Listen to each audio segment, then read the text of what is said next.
Bonjour tout le monde, j'espère que vous allez bien. Alors comme j'avais promis au ciel, je vais vous faire aujourd'hui la lecture de l'évangile, mais spéciale Marie-Madeleine. Alors certains d'entre vous ne le savent peut-être pas, mais aujourd'hui c'est la fête de Sainte Marie-Madeleine, apôtre des apôtres, apôtre de la Provence, et c'est aussi la sainte patronne pour tous ceux qui se sentent prisonniers au sens propre ou figuré. Donc aujourd'hui c'est le 22, fête de Sainte Marie-Madeleine, et d'ailleurs j'ai la messe à 10 h en provençal. Je ne parle pas du tout provençalou, mais c'est pas grave, on va faire avec.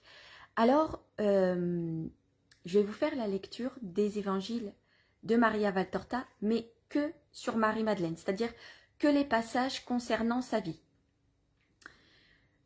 Maria Valtorta, qui est ici, est une mystique italienne qui, pendant la Seconde Guerre mondiale, a reçu les visions de Marie et de Jésus, donc de la naissance de la Vierge Marie, jusqu'à la Passion du Christ, jusqu'à même la dormition de la Vierge Marie, pendant la Seconde Guerre mondiale. Alors, elle est restée alitée pendant plus de 20 ans. Elle est italienne, alors je ne sais plus à quel endroit de l'Italie, mais elle est italienne. Ces visions lui procuraient des crises cardiaques, elle souffrait énormément physiquement, etc. Pour pouvoir, nous donner la parole du Christ. Et j'avais promis à Jésus que je ferais connaître les évangiles pour lui. Donc une promesse est une promesse, on ne peut pas passer à côté. Et donc moi je ne connaissais pas, je vais vous dire la vérité, je ne connaissais pas du tout la vie de Sainte Marie-Madeleine. Moi, dans ma tête, je pensais que c'était une femme, alors je vais vous dire la vérité, je pensais que c'était une femme qui n'était pas du tout prostituée. Je pensais que c'était l'Église qui racontait ça parce qu'elle avait eu des hommes, etc. etc. Et puis ben, j'ai lu les évangiles. Puis je me suis trompée. Alors je demande pardon à là-haut, pardon parce que je n'avais pas compris. Et j'avais même pensé que Marie-Madeleine aurait pu être la femme de Jésus caché et qu'ils auraient eu des enfants ensemble. Sauf que c'est pas possible. Spirituellement, c'est pas possible. C'est pas possible. Donc du coup, pour mes mauvaises paroles et mauvaises pensées, je suis désolée. Là-haut, mais c'est grâce à la lecture des évangiles que j'ai appris à aimer Sainte Marie-Madeleine. Samedi, j'ai eu la grâce, on a eu la grâce de faire la procession à Sainte Marie-Madeleine et j'ai pu porter la statue de Sainte Marie-Madeleine alors que ce n'était pas du tout prévu, je ne savais même pas qu'il y avait une procession. Et donc j'ai compris que elle me pardonnait de ne pas avoir compris qui elle était. C'est une femme forte, c'est une femme qui a toujours levé la tête haute malgré ses péchés.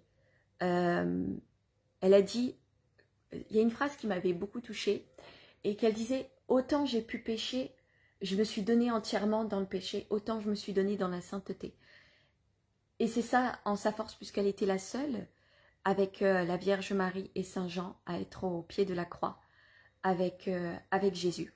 Alors, une fois n'est pas coutume, je vais commencer par la litanie de Sainte Marie-Madeleine en ce jour de fête. Et après, je vais faire la lecture que des évangiles de Marie-Madeleine. Et après, je vous laisserai parce que moi, j'ai la messe. Litanie de Sainte Marie-Madeleine, pour les prisonniers et les esclaves au sens propre ou figuré. Seigneur, prends pitié de nous. Ô Christ, prends pitié de nous. Seigneur, prends pitié de nous. Trinité sainte qui est un seul Dieu, prends pitié de nous. Sainte Marie, Mère de Dieu, priez pour nous. Sainte Marie-Madeleine, portant le vase d'albâtre plein de parfums, arrosant les pieds de Jésus, les essuyant de tes cheveux, les baisant avec ardeur, à qui beaucoup de péchés ont été pardonnés. Enflammé des ardeurs de la charité très agréable au Seigneur, très chère à Jésus. Choisissant la meilleure part, obtenant la résurrection de ton frère Lazare. Assistant fidèlement Jésus en croix, restant près de lui quand les disciples fuyaient, premier d'entre les disciples à mériter de voir le Christ ressuscité. Marqué au front par le contact de sa main glorieuse, apôtre des apôtres, apôtre de la Provence, protectrice de l'ordre des frères prêcheurs, douce avocate des pénitents, afin que nous méritions de jouir un jour avec toi, de la présence du Seigneur pour toujours. Agneau de Dieu qui a enlevé les péchés du monde, pardonnez-nous, Seigneur. Agneau de Dieu qui a enlevé les péchés du monde, exaucez-nous, Seigneur. Agneau de Dieu qui a enlevé les péchés du monde, prends pitié de nous, Seigneur. Prie pour nous, Sainte Marie-Madeleine, afin que nous devenions dignes des promesses de notre Seigneur Jésus-Christ. Prions. Accordez-nous, Père très clément, que comme la bienheureuse Marie-Madeleine, en aimant Jésus ton Fils, notre Seigneur par-dessus tout, a mérité le pardon de ses péchés, elle obtienne ainsi auprès de ta miséricorde la joie de vivre avec toi, pour toujours, par le même Jésus-Christ, notre Seigneur, ainsi soit-il. Amen. Alors on va commencer la lecture de Sainte Marie-Madeleine. Faut savoir que Sainte Marie-Madeleine est la sœur de Saint Lazare et la sœur de Sainte Marthe. Donc Saint Lazare, en fait Marie-Madeleine et Sainte Marthe et Saint Lazare, après la crucifixion de Jésus, ils ont pris un bateau et sont arrivés ici en France, au Sainte-Marie de la Mer. Saint Lazare est parti à Marseille. Sainte Marthe est la sainte patronne que l'on prie pour rencontrer l'âme sœur. Sainte Marthe est partie vers Tarascon, quelque chose comme ça, Avignon. Et Sainte Marie-Madeleine est partie à la Sainte-Bonne, en Provence. Donc il y a le sanctuaire de la Sainte-Bonne ici, chez nous en Provence. C'est la sainte patronne de la Provence. Il y a sa grotte, il y a son crâne. Et on a une grande dévotion pour Sainte Marie-Madeleine ici en Provence. Donc Sainte Marie-Madeleine vient d'une famille riche, avec Saint Lazare et Sainte Marthe. Donc elle ne s'est pas prostituée parce qu'elle ne manquait d'argent. Non, elle s'est simplement prostituée parce qu'elle aimait la luxure. Et elle s'est prostituée avec les Romains. Donc je vais vous lire la première rencontre de Jésus avec Sainte Marie-Madeleine. Donc nous sommes dans le tome 2 des évangiles de Maria Valtorta. Alors hier j'ai mis 1 heure pour tout chercher les passages de Sainte Marie-Madeleine. Bien sûr, j'ai tout préparé et je retrouve plus. C'est pas vrai. La première rencontre de Jésus avec Sainte Marie-Madeleine. Mince. J'ai fait une croix à chaque fois. Je suis désolée si ça prend du temps. Pourtant, j'avais fait attention.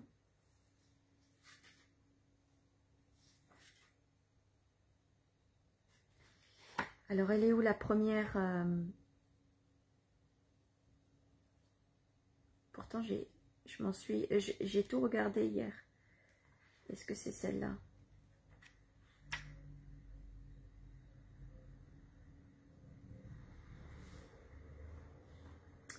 Je suis désolée, hein. Vraiment, vraiment désolée. J'essaye de trouver.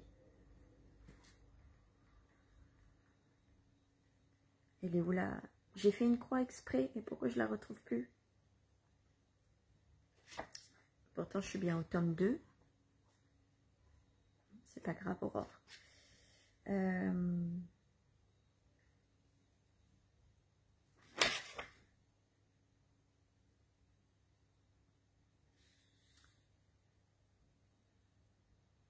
Laissez-moi juste 2 minutes de rechercher où est-ce que c'est. Voilà, 136. Pourquoi j'ai pas fait une croix? C'est pas grave. Bah si, mais c'est juste moi qui ne le trouvais pas. Alors, première rencontre de Marie-Madeleine avec Jésus. Rencontre avec Marie-Madeleine sur le lac enseignant aux disciples aux environs de Tibériade.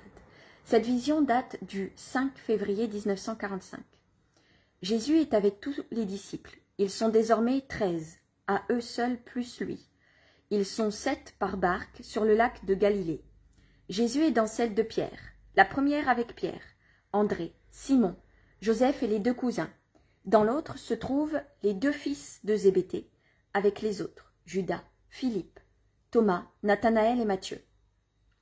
Les barques avancent rapidement, à la voile, poussées par un frais vent du nord qui forme sur l'eau une multitude de rides légères. De barque à barque, la distance est de quelques mètres, l'une de l'autre. On échange conversation et réflexion. J'en déduis que les Galiléens montrent et expliquent aux Judéens les détails du lac. Jésus est assis à la proue. Il jouit visiblement de la beauté qui l'entoure, du silence, de tout ce bleu, pur du ciel et des eaux, encadré de vertes rives, où s'éparpillent des villages, tout blancs, sur fond de verdure.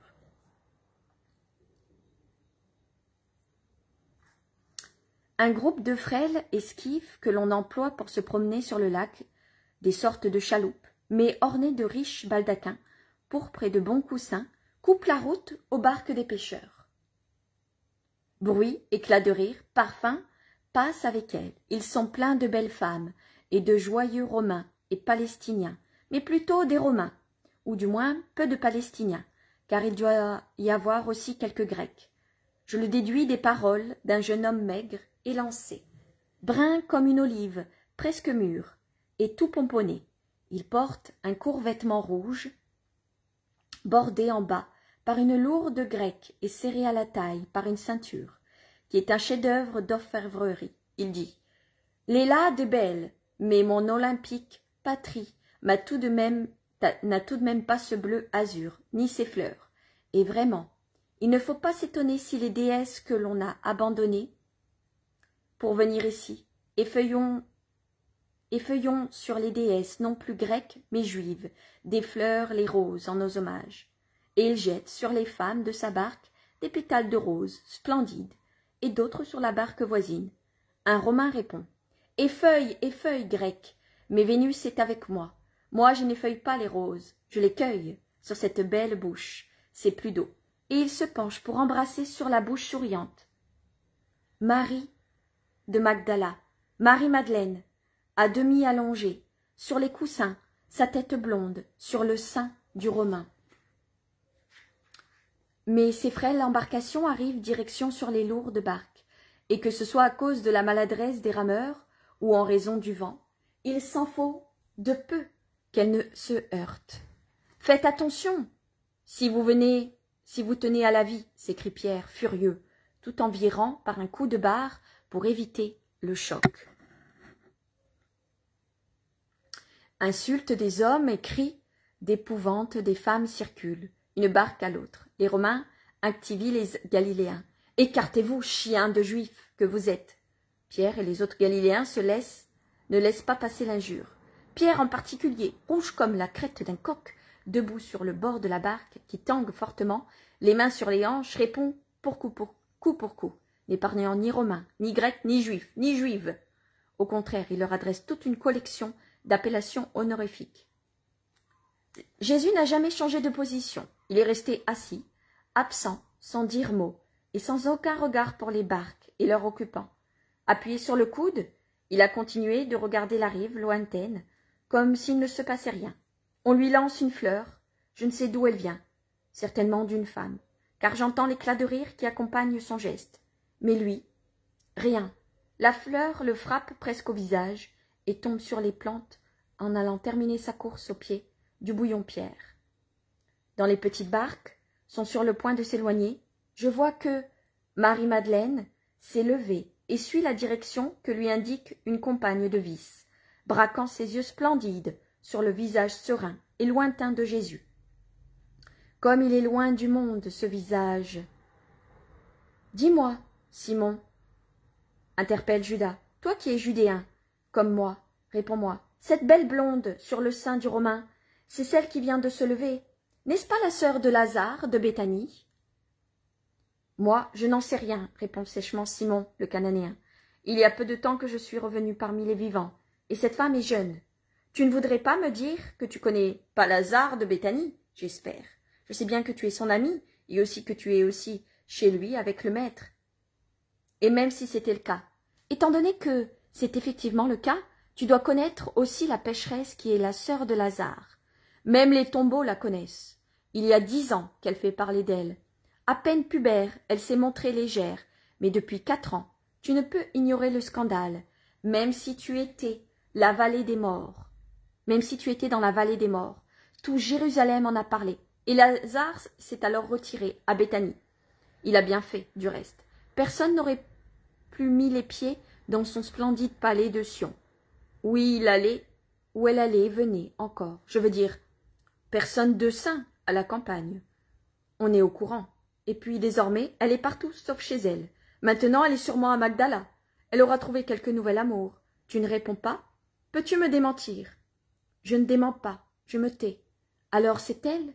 Toi aussi tu l'as reconnue? Je l'ai vue enfant. Elle était pure alors. Je la revois maintenant, mais je la reconnais. bien qu'impudique, sa physionomie rappelle celle de sa mère, une sainte. Alors pourquoi as-tu presque nié qu'elle était la sœur de ton ami? Nos plaies et celles des proches que nous aimons, on cherche à les cacher, surtout quand on est honnête. Judas rit-jaune. Tu parles bien, Simon. Es-tu un homme honnête? Déclare Pierre. Et toi? Tu l'avais reconnu? Tu vas certainement à Magdala pour vendre ton poisson. Et qui sait combien de fois tu l'as vu? Sache, mon garçon, que lorsqu'on est fatigué par un travail honnête, les femmes n'attirent plus. On aime seulement le lit honnête de son épouse. Ah, mais ce qui est bon plaît à tout le monde, n'y aurait-il que cela on regarde? Pourquoi? Pour dire « ce n'est pas nourriture pour table » Non, sais-tu, le lac et le métier m'ont appris plusieurs choses, et me voici, et en voici une. Poisson d'eau douce et fond n'est pas fait pour l'eau salée et les tourbillons. Que veux-tu dire? Je veux dire que chacun doit rester à sa place, pour ne pas mourir de malmort. Elle te faisait mourir, Marie-Madeleine? Non, j'ai la peau dure, mais si tu me le dis, c'est que toi tu te sens mal peut-être. Moi? Je ne l'ai même pas regardé. Menteur, je parie que tu as bien regretté de ne pas te trouver sur cette première barque, pour être plus proche d'elle. Tu n'aurais même supporté pour être plus près. C'est si vrai que c'est à cause d'elle que tu me fais l'honneur de me parler, après tant de jours de silence. Moi? Mais elle ne m'aurait même pas vue. Elle ne regardait continuellement que le maître, elle.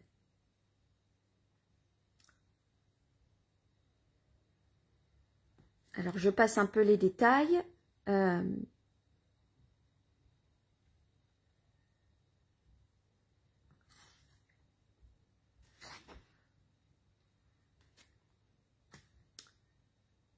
Je passe les détails, j'essaie de revenir parce qu'après Jésus prend la parole.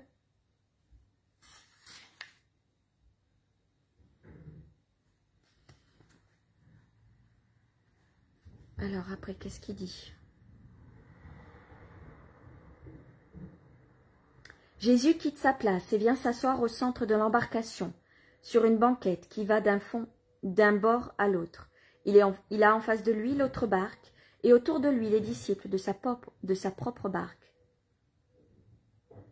Écoutez-moi, il peut vous paraître que je m'abstrais parfois de vos conversations, et que je suis donc un maître paresseux qui ne surveille pas ses élèves. Sachez que mon âme ne vous quitte pas. Un instant, avez-vous jamais observé un médecin qui étudie un malade dont la maladie n'est pas encore déterminée, à qui présente des symptômes contradictoires? Après l'avoir examiné, il ne le quitte pas des yeux, qu'il dorme ou qu'il veille, le matin comme le soir. J'en fais autant avec vous. Vous m'êtes reliés par des fils invisibles, mais très sensibles, qui me font rattacher et me transmettre jusqu'aux plus légères vibrations de votre être. Alors après, Jésus continue à parler.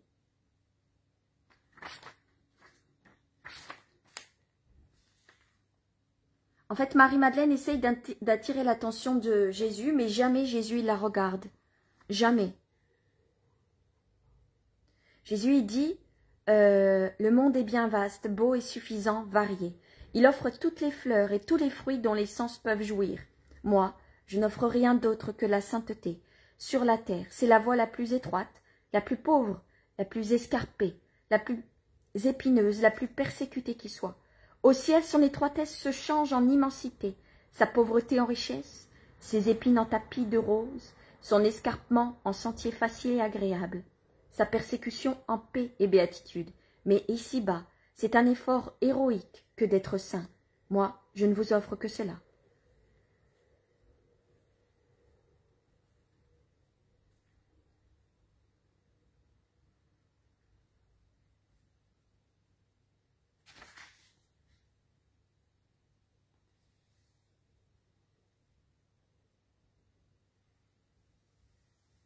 Continue à parler. Je regarde s'il y a un autre morceau avec Sainte Marie-Madeleine dans ce chapitre. Opposez-vous au désir de l'or comme au désir de la chair, au désir charnel comme au désir de puissance. C'est ce que Satan vous offre. Ah, ces richesses trompeuses, honneur, réussite et pouvoir, argent, sont ceux autant de marchandises impures que vous achetez au prix de votre âme.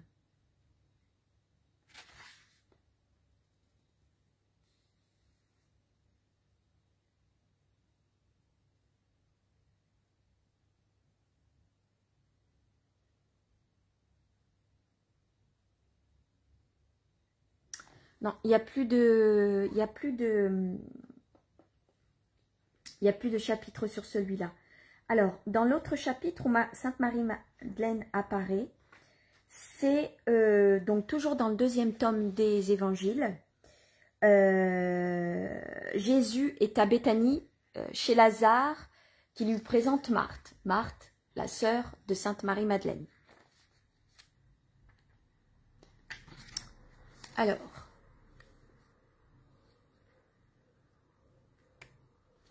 par cette route de Jéricho à Béthanie, la maison de Lazare, où ils arrivent, est l'une des premières du village.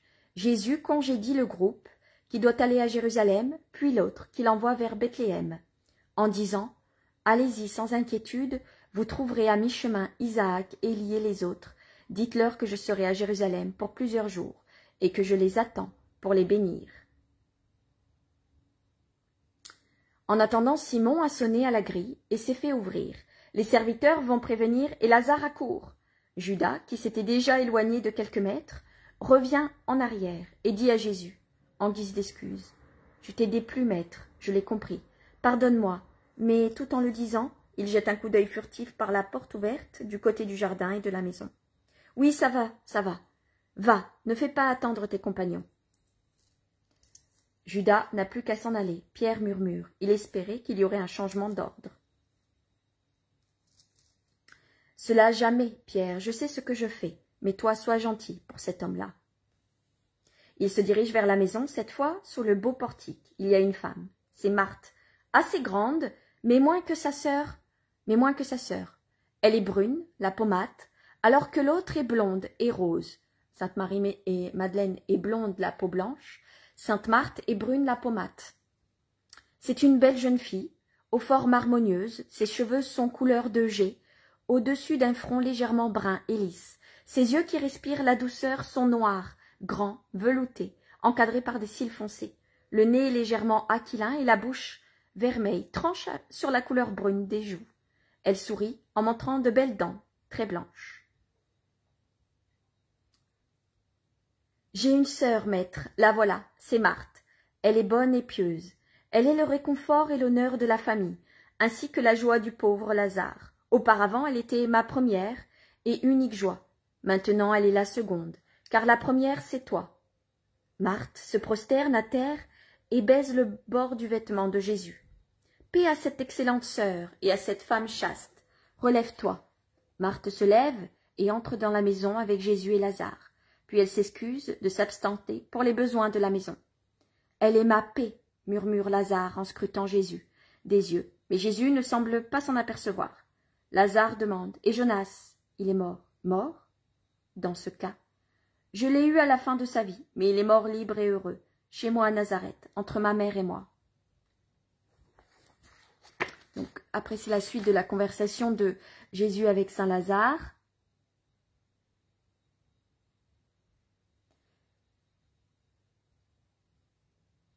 Cet homme est féroce, atroce quand il blesse et tâche de nuire. Il m'a tourné encore ces jours passés. Il est venu ici et m'a dit « Ah, alors que j'ai déjà tant de soucis, pourquoi vouloir t'enlever à moi, toi aussi ?» Jésus le réconforte. « Jésus, je suis le réconfort des tourmentés et le compagnon des abandonnés. C'est pour cela aussi que je suis venu à toi. »« Oh, alors tu sais ?»« Ah, ma honte. Non, pourquoi ta honte? Je sais. » Et quoi? Prononçai-je l'anathème sur toi qui souffres? Je suis miséricorde, paix et pardon, amour pour tous, et que sera-ce pour les innocents. Tu n'es pas responsable du péché qui te fait souffrir. Devrais-je m'acharner sur toi alors que j'ai pitié d'elle aussi? Tu l'as vue? Je l'ai vue, ne pleure pas. Mais Lazare a laissé retomber sa tête sur ses bras, croisés sur la table. Il pleure et sanglote douloureusement.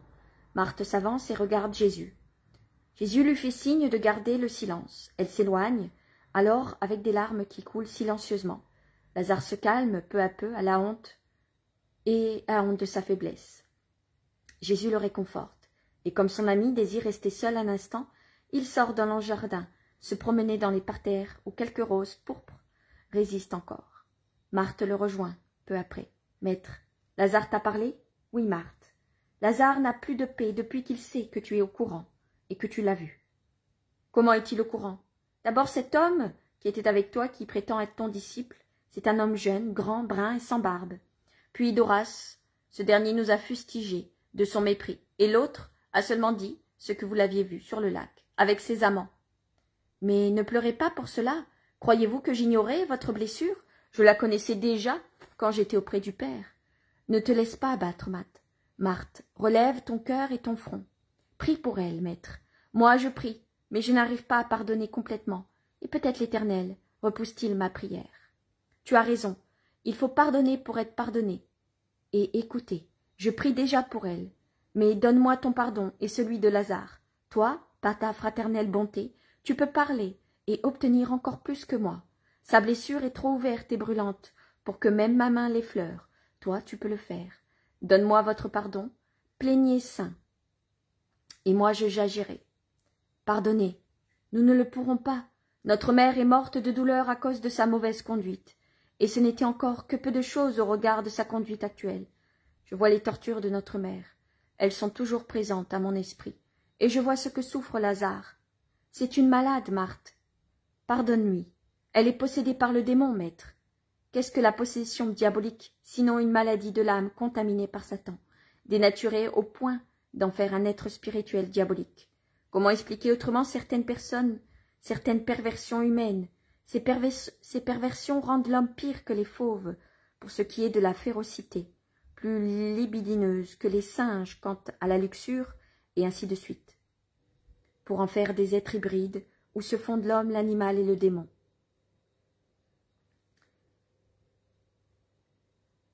J'ai la vue de Dieu, je vois, et je te dis, pardonne, parce qu'elle est malade. Guéris-la alors, je la guérirai. Et foi, je te donnerai cette joie. Mais toi, pardonne, et dis à Lazare de pardonner lui aussi.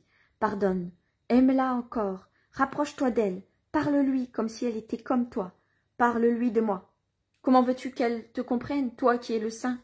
Elle paraîtra ne pas comprendre, mais déjà mon seul nom est salut. Faites qu'elle pense à moi et dise mon nom. Ah, Satan s'enfuit quand la pensée de mon nom arrive dans un cœur. Souris, Marthe, à cette espérance. Regarde cette rose. La pluie des jours derniers l'avait abîmée. Mais regarde, le soleil d'aujourd'hui l'a épanouie, et elle est encore plus belle, car les gouttes de pluie qui restent entre ses pétales, qui créent une parure de diamant. Elle en sera ainsi de votre maison, Marie-Madeleine. Larmes et douleurs maintenant, puis joie et gloire. Va, parle-en à Lazare, pendant que moi, dans la paix de ton jardin, je prie le Père pour Marie-Madeleine et pour vous. Et la vision se termine. Donc pour l'instant, Jésus a vu une fois Sainte Marie-Madeleine au lac. Elle était avec les Romains. Et puis Jésus parle de Marie-Madeleine avec son frère Lazare. Et c'est là que Marthe demande à Jésus de prier pour elle. On va faire un troisième extrait qui est toujours dans le tome 2. L'arrivée à Béthanie, Marie-Madeleine écoute un discours de Jésus. Cette vision date du 21 mars 1945. Quand Jésus, après avoir gravi la dernière côte, arrive sur le plateau, il voit Béthanie, toute riante, sous le soleil de décembre, qui rend moins triste la campagne dépouillée. C'est qu'à Béthanie, il n'y a pas seulement la belle maison de Lazare, on y trouve aussi d'autres demeures de riches, peut-être des citoyens de Jérusalem, qui préfèrent vivre ici. Jésus voit alors un serviteur de Lazare en sentinelle. Celui-ci le salue profondément et demande la permission de signaler son arrivée à son maître. Et dès qu'il l'a obtenue, il s'en va rapidement. Entre-temps, paysans et citadins accourent saluer le rabbi, et d'une haie de lauriers qui entoure de sa verdure parfumée une belle maison, s'avance une jeune femme qui n'est certainement pas juive. Son péplin, ou si je me souviens bien des noms, son étole est assez longue pour former une légère traîne.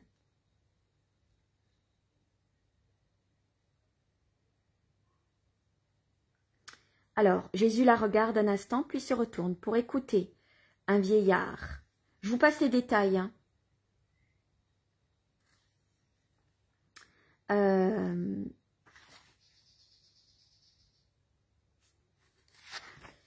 Alors, c'est bien chez Simon que tu veux aller? Oui, mon ami, j'ai avec moi tous mes disciples et je trouve que cela vaut mieux. Lazare regrette cette décision, mais ne réplique pas. Il se tourne seulement vers la petite foule qui le suit et dit « Allez, le maître a besoin de repos. » Je vois par là à quel point Lazare est influent. Tout le monde s'incline à ses paroles et se retire pendant que Jésus leur adresse son doux salut.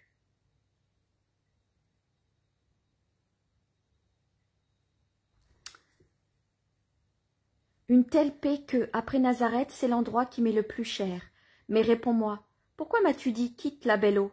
C'est pour le piège qu'on y a préparé, n'est-ce pas? C'est pourquoi je vais sur les terres de Lazare, mais je ne me mets pas, Lazare, en danger, d'être insulté dans sa maison.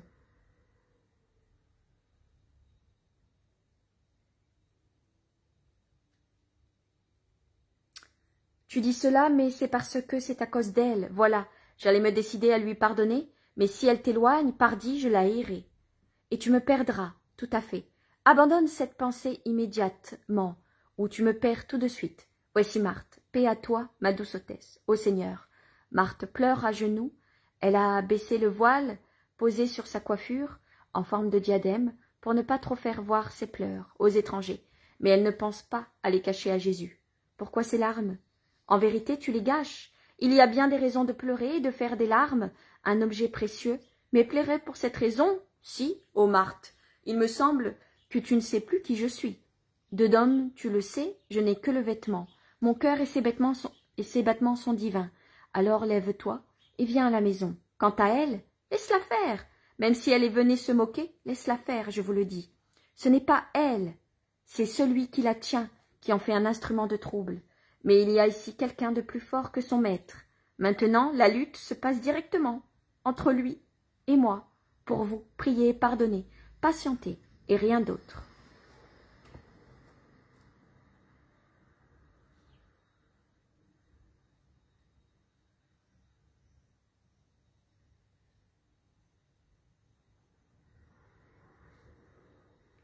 Ah d'accord, parce qu'en fait la femme qui est là, c'est Sainte Marie-Madeleine. Au tout début, je vous ai dit une belle maison. Alors, s'avance une jeune femme qui n'est certainement pas juive. Son pépin, ou si je me souviens bien des noms, son étole est assez longue pour former une légère traîne, ample en laine fine très blanche. Et elle a pour la faire ressortir un volant avec une grecque brodée aux couleurs vives, où brillent les fils d'or. Elle est serrée à la taille avec une ceinture qui rappelle le volant. Sa coiffure d'une résille d'or tient en place et très compliquée avec ses boucles, par devant, lisse en arrière, et elle se termine en un gros chignon sur la nuque. Cela me fait penser qu'il s'agit d'une grecque ou d'une romaine. Alertée par les cris aigus des femmes et des hosannas des hommes, elle observe avec curiosité. Puis elle a un sourire méprisant, en voyant qu'il s'adresse à un homme pauvre, qui n'a même pas de mule pour voyager et qui marche au milieu du groupe de gens qui lui ressemblent, mais encore moins attrayants que lui. Elle hausse les épaules et s'éloigne, avec une moue dédaigneuse, suivie, comme si c'était des chiens, par un groupe d'échassiers multicolores, au nombre desquels se trouvent des ibis blancs et noirs et des flamants roses, sans compter 2 hérons, couleur feu, avec une aigrette qui tremble sur leur tête argentée, unique blancheur de leur splendide plumage de flammes dorées. Jésus la regarde un instant, puis se retourne pour écouter un vieillard. Et après surgit donc Lazare et Marthe qui pleurent parce que Marie-Madeleine s'est montrée et elle a été dédaigneuse avec Jésus. Et du coup, ils pensent que Jésus ne les aime plus et ils pensent que Jésus ne viendra plus chez eux parce que Sainte Marie-Madeleine a été dédaigneuse avec lui. Et Jésus dit bien que il est miséricordieux, que c'est son péché à elle et pas le leur.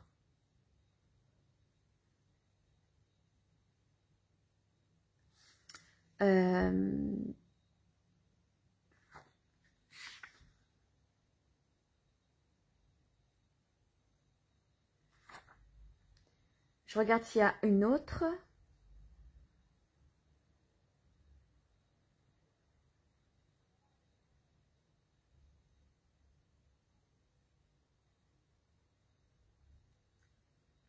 Donc Jésus fait un discours. Qu'est-ce qu'il dit? La vision reprend lorsque Jésus revient sur la terrasse pour parler aux habitants de Béthanie et les localités voisines accourues pour l'entendre. Paix à vous. Quand bien même je me tairai, les vents de Dieu vous apporterez les paroles de mon amour et de la rancœur d'autrui. Je sais que vous êtes en effervescence, car la raison de ma présence parmi vous ne vous est pas inconnue. Mais ce ne doit être qu'une manifestation joyeuse, et bénissez avec moi le Seigneur qui utilise le mal pour réjouir ses enfants, ramenant par l'aiguillon du mal son agneau parmi les agneaux, pour le mettre à l'abri des loups. Puissante, la voix de Jésus se répand dans l'air calme et silencieuse. Jésus, très beau dans la lumière du soleil, sourit avec des gestes tranquilles du haut de la terrasse. En bas, les gens l'écoutent, pleins de joie. C'est une floraison de visages levés vers lui. Lazare se tient auprès de Jésus, de même que Simon et Jean. Les autres sont dispersés dans la foule. Marthe, elle aussi, monte sur la terrasse et s'assied par terre, aux pieds de Jésus. Elle regarde vers sa maison, où l'on aperçoit, par là, par-delà, le verger. Le monde appartient aux méchants, le paradis appartient aux bons. C'est la vérité et la promesse. C'est sur elle que s'appuie notre force et notre assurance. Le monde passe, le paradis ne passe pas. Celui qui conquiert par sa bonté en jouit éternellement. Alors pourquoi se troubler devant les actes des méchants?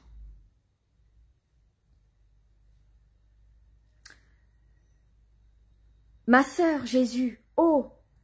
Marthe s'écrie. Lazare découvre Marie-Madeleine qui se glisse derrière une haie de verger de son frère pour arriver le plus près possible. Elle marche courbée, mais sa tête blonde brille comme de l'or sur le fond du buis vert foncé. Marthe va se lever, mais Jésus lui pose une main sur la tête et elle doit rester où elle est. Jésus hausse la voix encore. Que dire de ces malheureux? Dieu leur a donné le temps de faire pénitence et ils en abusent par le péché. Mais le Seigneur ne les perd pas de vue. Mais quand il semble le faire, un moment vient où, comme la foudre qui brise même le roc, l'amour de Dieu brise leur cœur dur, ou bien encore l'accumulation de leurs fautes fait monter jusqu'à leur gueule et leurs narines la marée de leurs fanges. Ils ressentent alors, oh oui, ils ressentent enfin le dégoût de cette saveur et de cette puanteur qui répugne aux autres et qui remplit leur cœur. Alors vient un moment où ils en ont la nausée, et il s'élève en eux un commencement de désir de faire le bien. L'âme s'écrie alors, et qui m'aidera à revenir au temps de ma jeunesse, quand mon âme était dans l'amitié de Dieu, quand sa lumière brillait dans mon cœur, et que je marchais dans son rayonnement.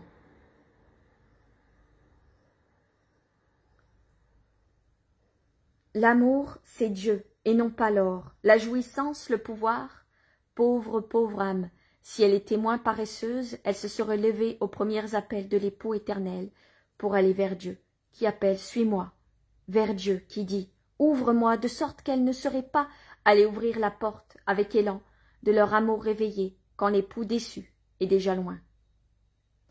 Pauvre âme frappée, dépouillée, blessée par tout le monde, seul Dieu ne s'unit pas à cette lapidation de mépris sans pitié. La paix soit avec vous tous. Les gens agitent les voiles et les rameaux en l'honneur de Jésus, et puis s'éloignent tout doucement. L'auront-ils vue, cette impudente? Non, Lazare. Elle était derrière la haie, bien cachée. Nous pouvions la voir d'ici, de la terrasse, pas les autres. Elle nous avait promis de... Pourquoi ne devait-elle pas venir? N'est-elle pas une fille d'Abraham, elle aussi? Je veux que vous, mes frères et vous aussi, mes disciples, vous promettiez de ne pas lui faire de réflexion. Laissez-la faire. Elle se moquera de moi? Laissez-la faire. Elle pleurera? Laissez-la faire. Elle voudra rester? Laissez-la faire. Elle voudra fuir? Laissez-la faire. C'est le secret du Rédempteur et des Rédempteurs. Faire preuve de patience, de bonté, de constance et de prier. Rien d'autre. Tout geste est de trop pour certaines maladies. Adieu mes amis, je reste pour prier. Quant à vous, que chacun aille remplir sa tâche et que Dieu vous accompagne. Et tout prend fin. Alors là, nous avons dans le deuxième tome donc de Maria Valtorta, nous avons les premières apparitions de Marie-Madeleine. Donc la première au lac de Tibériade, la deuxième lors du discours de Jésus sur les péchés. Au troisième tome, donc plus ça vient, plus Marie-Madeleine sera présente dans l'évangile. Donc dans l'évangile, dans le tome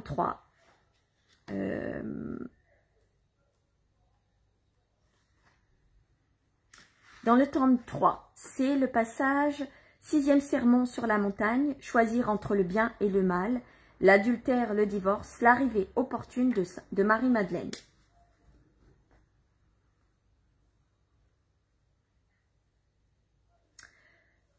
Donc, je vous passe tout le début. Là, Jésus...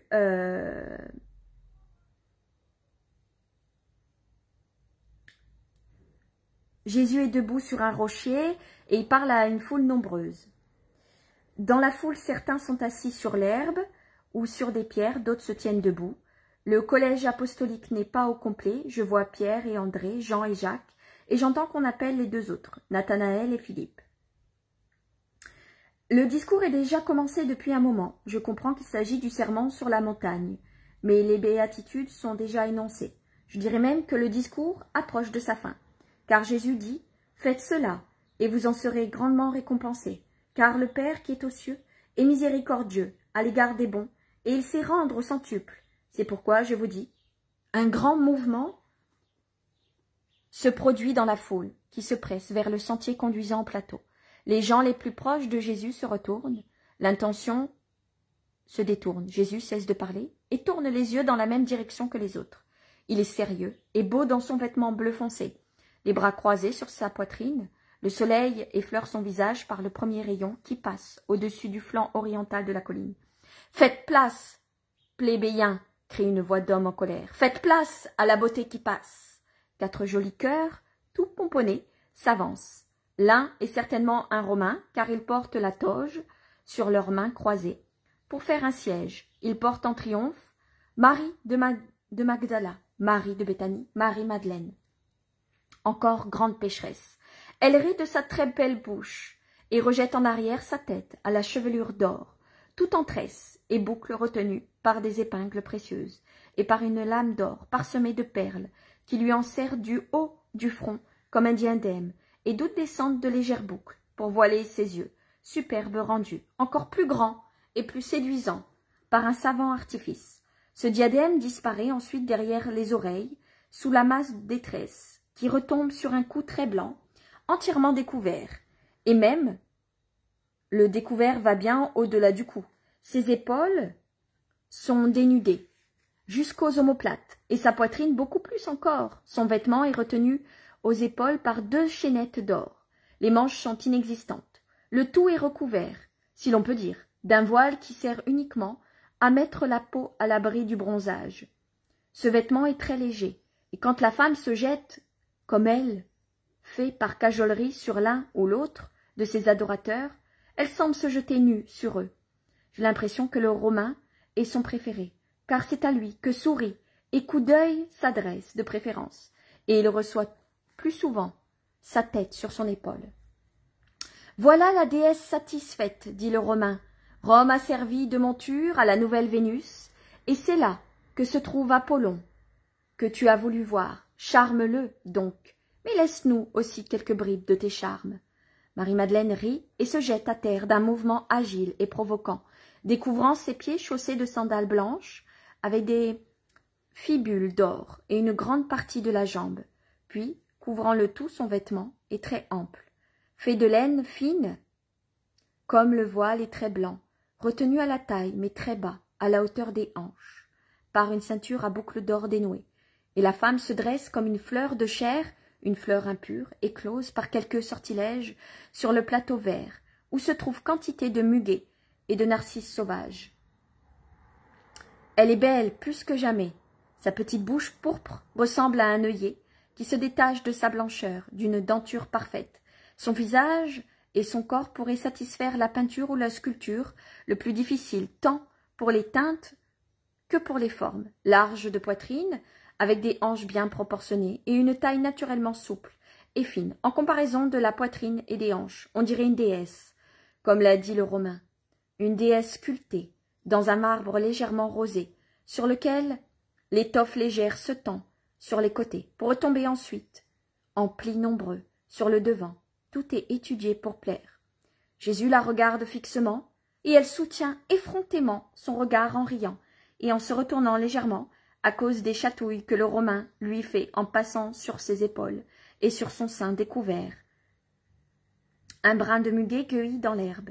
Marie, avec un courroux étudié et faux, relève son voile en disant « Respecte ma pureté », ce qui fait éclater les 4 hommes d'un rire bruyant. Jésus continue de la fixer, quand le bruit des éclats de rire s'atténue, comme si l'apparition de la femme avait rallumé la flamme du discours qui s'éteignait.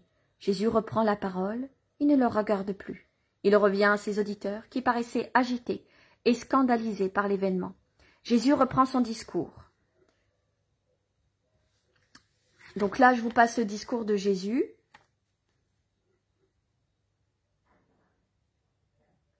Marie, Madeleine, au commencement, écoutait avec un visage qui était un poème de séduction et d'ironie, éclatant de temps à autre, en rire méprisant. Sur la fin du discours, elle devient rouge de colère. Elle comprend que sans la regarder, c'est à elle que Jésus s'adresse. Sa colère s'enflamme toujours plus, elle se révolte et à la fin n'y résiste plus. Arrogante, elle s'entoure de son voile et suivie par les regards de la foule qui la méprise et par la voix de Jésus qui la poursuit, elle se sauve à toutes jambes sur la pente en abandonnant les lambeaux du vêtement aux chardons et aux églantiers au bord du sentier. Elle a un rire de rage et de mépris. Je ne vois rien d'autre, mais Jésus me dit « Tu vas encore voir ».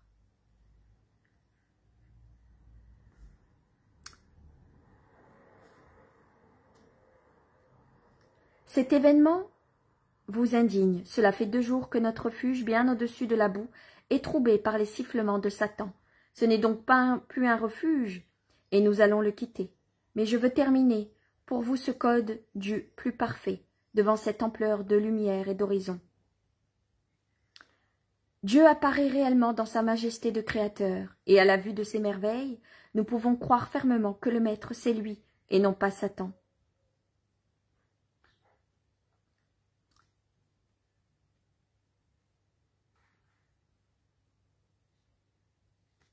Pendant ce temps, Jésus dit à Pierre de démonter la tente. « Mais nous partons réellement ?»« Oui, parce qu'elle est venue. »« Elle ?» en parlant de Marie-Madeleine. « Oui, mais ne le dis à personne, et surtout pas à Simon, le zélote. Il en serait peiné à cause de Lazare. Je ne puis permettre que la parole de Dieu soit exposée au mépris des païens. » Je comprends, je comprends. Alors comprends autre chose, quoi, maître. La nécessité de se taire dans certains cas. Je me fie à toi. Tu m'es très cher, mais tu es aussi une impulsivité qui te pousse à faire des observations blessantes. Je comprends. Tu ne veux pas à cause de Lazare et de Simon, et pour d'autres aussi. Tu penses qu'il y en aura aujourd'hui? Aujourd'hui, demain et après-demain, toujours, ils seront toujours nécessaires de surveiller l'impulsivité de mon Pierre. Va, fais ce que je te dis. Alors là, du coup, Jésus quitte le camp, là où ils étaient, parce que Marie-Madeleine est venue. Est-ce qu'il y a un 3e chapitre avec Marie-Madeleine où il n'y a que ce passage où Marie-Madeleine apparaît dans le tome 3? Je pense que dans le tome 3, il n'y avait que ce passage où Marie-Madeleine est là. Je vérifie juste 2 minutes.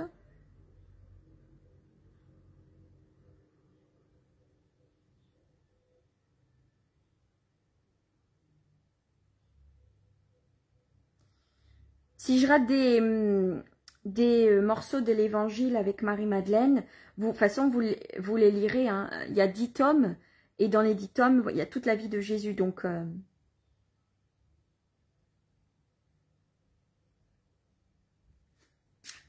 la fécondité de la souffrance dans les sports, en route vers Hébréon, les idolâtres de Magdag. Non, dans le tome 3, il n'y a plus rien. Donc, dans le tome 3, dans le tome 2, c'est bon. Tome 4. Alors, tome 4, je crois que c'est là où il y en a le plus. Mais je vais regarder.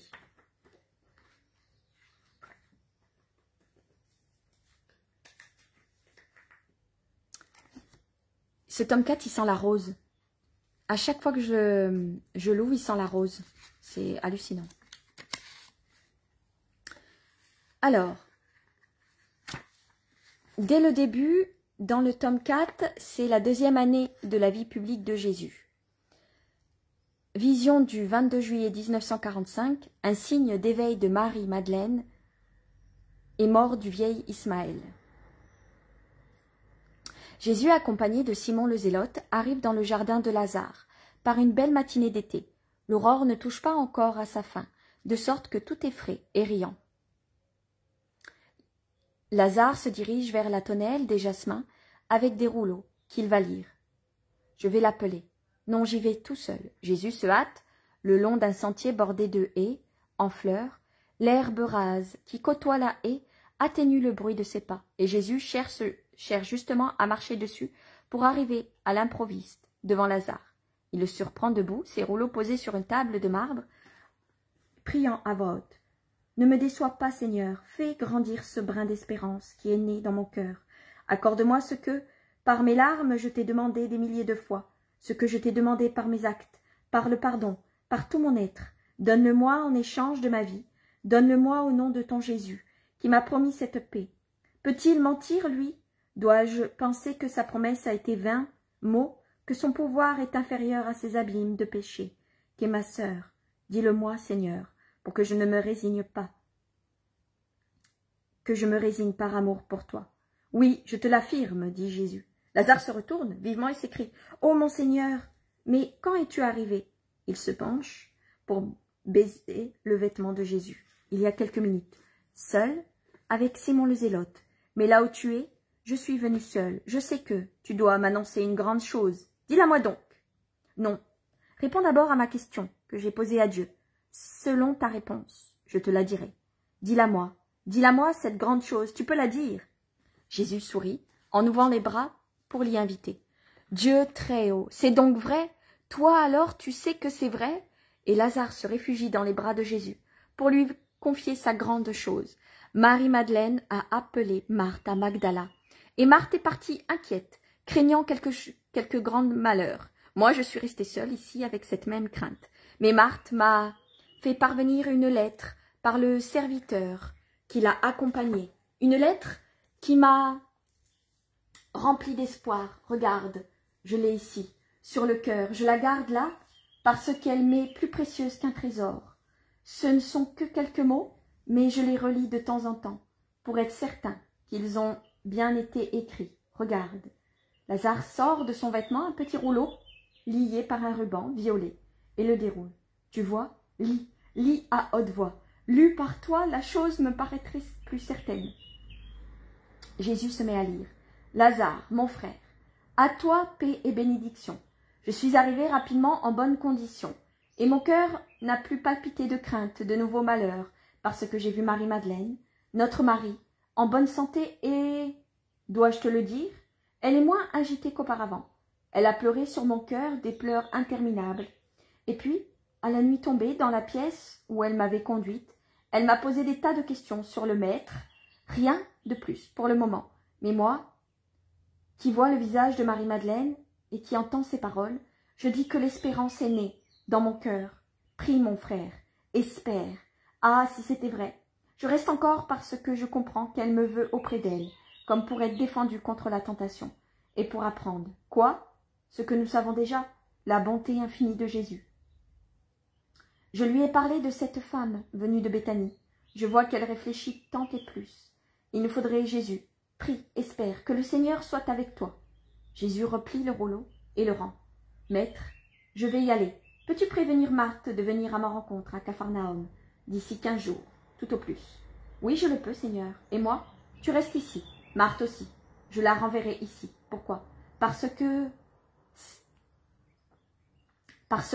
ceux qui sont rachetés ont une pudeur profonde, et rien ne leur fait plus honte que le regard d'un père ou d'un frère. Moi aussi, je te dis, prie, prie. Lazare pleure sur la poitrine de Jésus. Ensuite, après s'être pris, il parle encore de son inquiétude et de ses découragements. Cela fait presque 1 an que j'espère, que je désespère. Comme il est long, le temps de la résurrection, s'écrie-t-il à Jésus.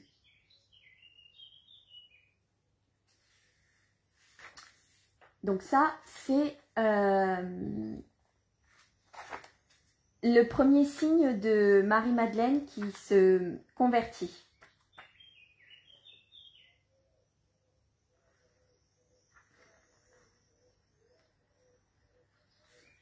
Alors, après, nous avons, toujours dans le tome 4, la parabole de la brebis perdue, que Marie Magdala écoute. Vision du 12 août 1944. Jésus parle à la foule, monté sur un talus, planté d'arbres, le long d'un torrent. Il s'adresse à une foule nombreuse, éparpillée, dans un champ dont le blé est coupé et qui présente l'aspect désolant des chaumes brûlés par le soleil. C'est le soir, le crépuscule descend. Jésus s'inspire des troupeaux qui passent et dit « Votre Père est comme un berger attentif. Que fait le bon pasteur? Il cherche pour ses brebis d'excellents pâturages où il n'y a pas de cigailles ni de plantes dangereuses. » Donc là, il fait le discours sur les brebis, etc., etc. Mais voilà qu'une brebis le quitte comme il l'aimait. Elle était jeune et pure, candide, comme une nuée légère dans le ciel d'avril. Le berger la regarde avec beaucoup d'amour, en pensant à tout le bien qu'il pouvait lui faire et à tout l'amour qu'il pourrait en recevoir. Or, voilà qu'elle l'abandonne. Le long du chemin qui borde le pâturage, un tentateur est passé. Il ne porte pas de cassaque austère, mais un habit aux 1000 couleurs.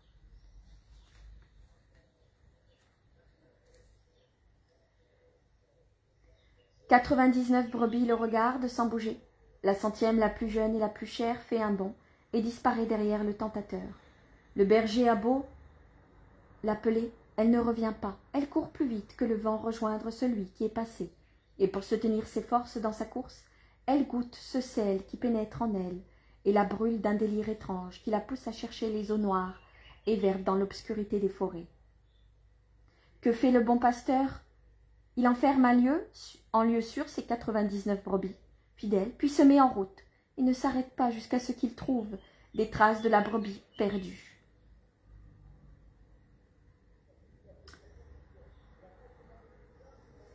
Ah, je t'ai trouvée, ma bien-aimée, je t'ai rejointe. Que de chemin j'ai fait pour toi, pour te ramener au bercail. Ah, ma pauvre petite âme trompée, mais dis-moi, si je te pardonne, tu m'aimeras encore? Dis-moi, si je te tends les bras, tu t'y jeteras? Dis-moi, as-tu soif d'un amour plein de bonté? Alors viens, et reviens à la vie, reviens dans les saints pâturages. Tu pleures, tes larmes mêlées aux miennes, lave les traces de ton péché. Et moi, pour te nourrir, puisque tu es épuisé par le mal qui t'a brûlé, je m'ouvre la poitrine, je m'ouvre les veines, et je te dis, nourris-toi, mais vis. Jésus ne s'est jamais retourné pour regarder vers le chemin qui se trouve derrière lui, et par lequel est arrivée, dans la pénombre du soir, Marie de Magdala, encore très élégante, mais habillée du moins, et couverte d'un voile foncé qui dissimule les traits et ses formes. Mais quand Jésus, en arrivant à ces mots, « Je t'ai trouvée, ma bien-aimée », Marie passe la main sous son voile et pleure doucement et sans arrêt. Les gens ne la voient pas, car elle est au-delà du talus qui borde le chemin. Il n'y a pour la voir que la lune, désormais haute, et l'âme de Jésus.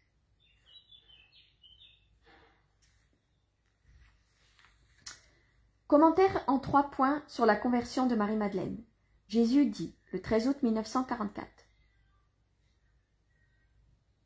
Dieu est bon avec tout le monde. Il n'utilise pas les mêmes mesures que les hommes. Il ne fait pas de différence entre les péchés mortels et les autres péchés. Tout péché, quel qu'il soit, l'afflige. Le repentir le rend joyeux et prêt à pardonner. La résistance à la grâce le rend inexorablement sévère, car la justice ne peut pardonner à l'impénitent qui meurt dans cet état malgré toutes les aides qu'il a eues pour se convertir.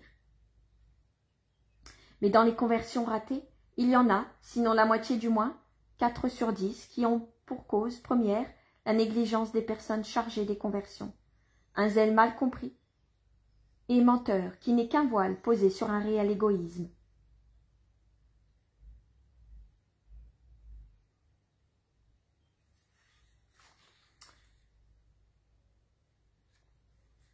Je lis ce qu'il lit, mais je vous passe les détails parce que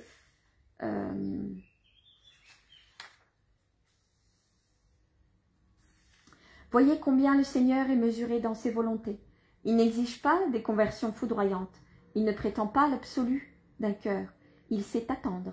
Il sait de quoi se satisfaire. Et pendant qu'il attend que la femme perdue retrouve le chemin et que cette femme hors d'elle retrouve la raison, il se contente de ce que peut lui donner la mère bouleversée.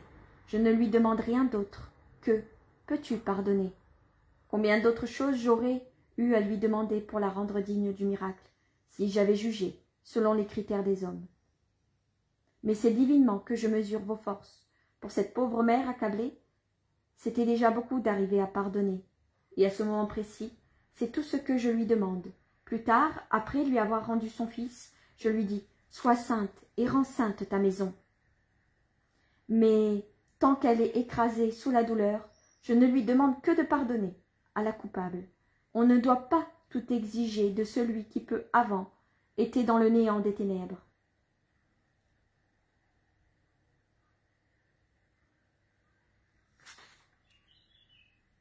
Je voulais l'âme de Marie, et comme pour toi, petit Jean, je ne suis pas bornée à parler du haut de ma chair de maître. J'en suis descendue pour la chercher sur les chemins du péché. Je l'ai suivie et persécutée de mon amour, douce persécution. Je suis entrée, moi la pureté, là où elle était, elle qui était l'impure. Je n'ai pas eu peur du scandale, ni pour moi, ni pour les autres. Le scandale ne pouvait entrer en moi, car j'étais la miséricorde. Or, celle-ci pleure sur les fautes, mais ne s'en scandalise pas. Malheureux le pasteur qui se scandalise et se retranche derrière ce paravent pour abandonner une âme. Ne savez-vous pas que les âmes se relèvent plus facilement que les corps et que la parole de compassion et d'amour qui dit « Ma sœur, relève-toi pour ton bien » opère souvent des miracles. Je ne craignais pas le scandale d'autrui. Aux yeux de Dieu, mon action était justifiée, et les bons la comprenaient. Le regard malveillant, où fermente la malice qui se dégage d'un intérieur corrompu, n'a aucune valeur. Il trouve des fautes même en Dieu. Il ne voit de parfait que lui-même. Je m'en soucie donc pas.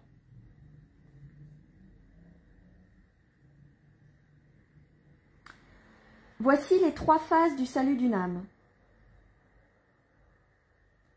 Être d'une grande intégrité pour pouvoir parler sans crainte, d'être réduit au silence. Deuxième qualité, œuvrer même là où tout autre qui comprendrait mal sa mission s'enfuirait. Se briser sous l'effort d'arracher l'ivraie. Troisième point, dès que l'âme qui s'est repentie dans le silence en pleurant et en méditant sur ses erreurs, ose venir timidement vers l'apôtre, craignant d'être chassé, il faut que ce dernier ait un cœur plus grand que la mère, plus doux que le cœur d'une maman, plus aimant que le cœur d'un époux. Faites en sorte que les pécheurs vous aiment, vous les docteurs des âmes. Faites en sorte qu'ils goûtent la saveur de l'amour céleste et en deviennent avides au point de ne plus chercher d'autre nourriture. Deuxième chapitre. Marie confirme son retour au bercail à sa sœur Marthe. Vision du 29 juillet 1945. Jésus est sur le point de monter dans la barque. C'est une claire aurore d'été qui effeuille les roses sur les crêpes de la soie du lac. Quand survint Marthe avec sa servante. « Ô maître, écoute-moi pour l'amour de Dieu !» Jésus redescend sur la rive et dit aux autres apôtres. « Allez m'attendre près du torrent. Entre-temps, préparez tout pour la mission vers Magedan. » La Décapole aussi attend la parole. « Allez !» Et pendant qu'ils détachent la barque et prennent le large, Jésus marche à côté de Marthe, respectueusement suivi par Marcel. Il s'éloigne ainsi du village. « Que veux-tu me dire, ô maître ?» Cette nuit, après la fin de la seconde veille, Marie-Madeleine est revenue à la maison. « Ah, mais j'oubliais de te dire qu'elle m'avait demandé au sexte pendant le repas. Te déplairait-il de me prêter l'un de tes habits et un manteau?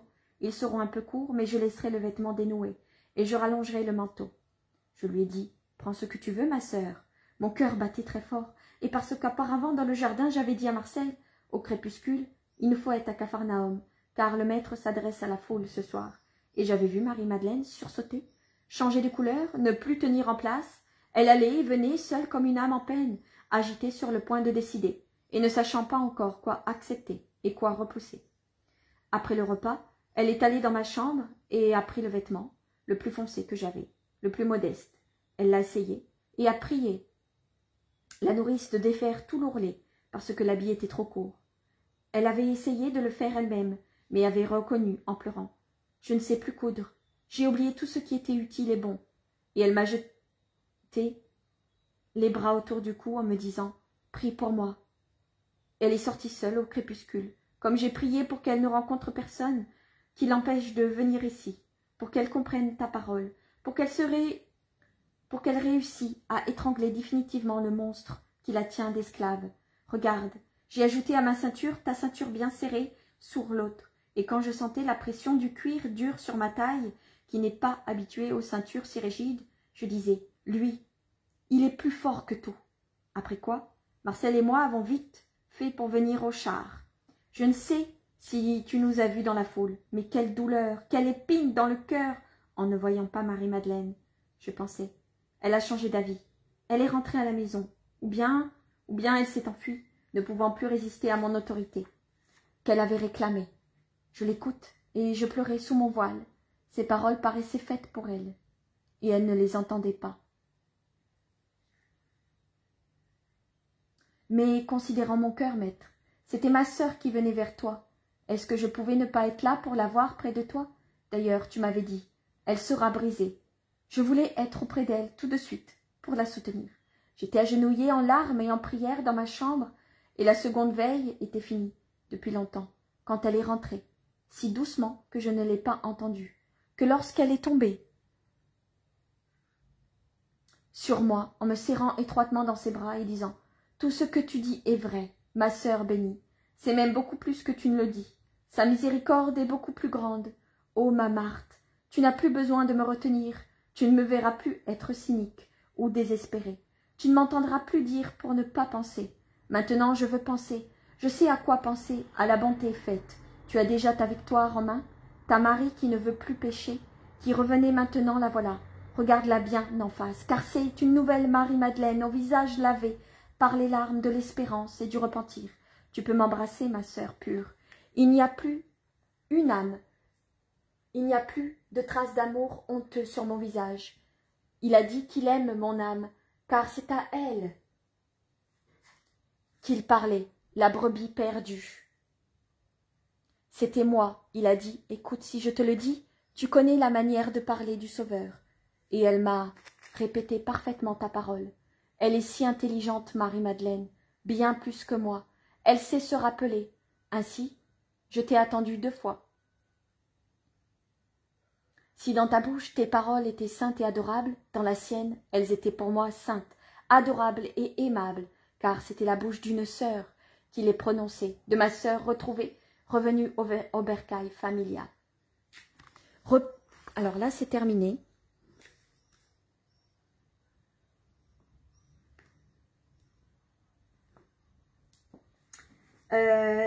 Notre vision, le repas chez Simon le pharisien et l'absolution de Marie de Magdala.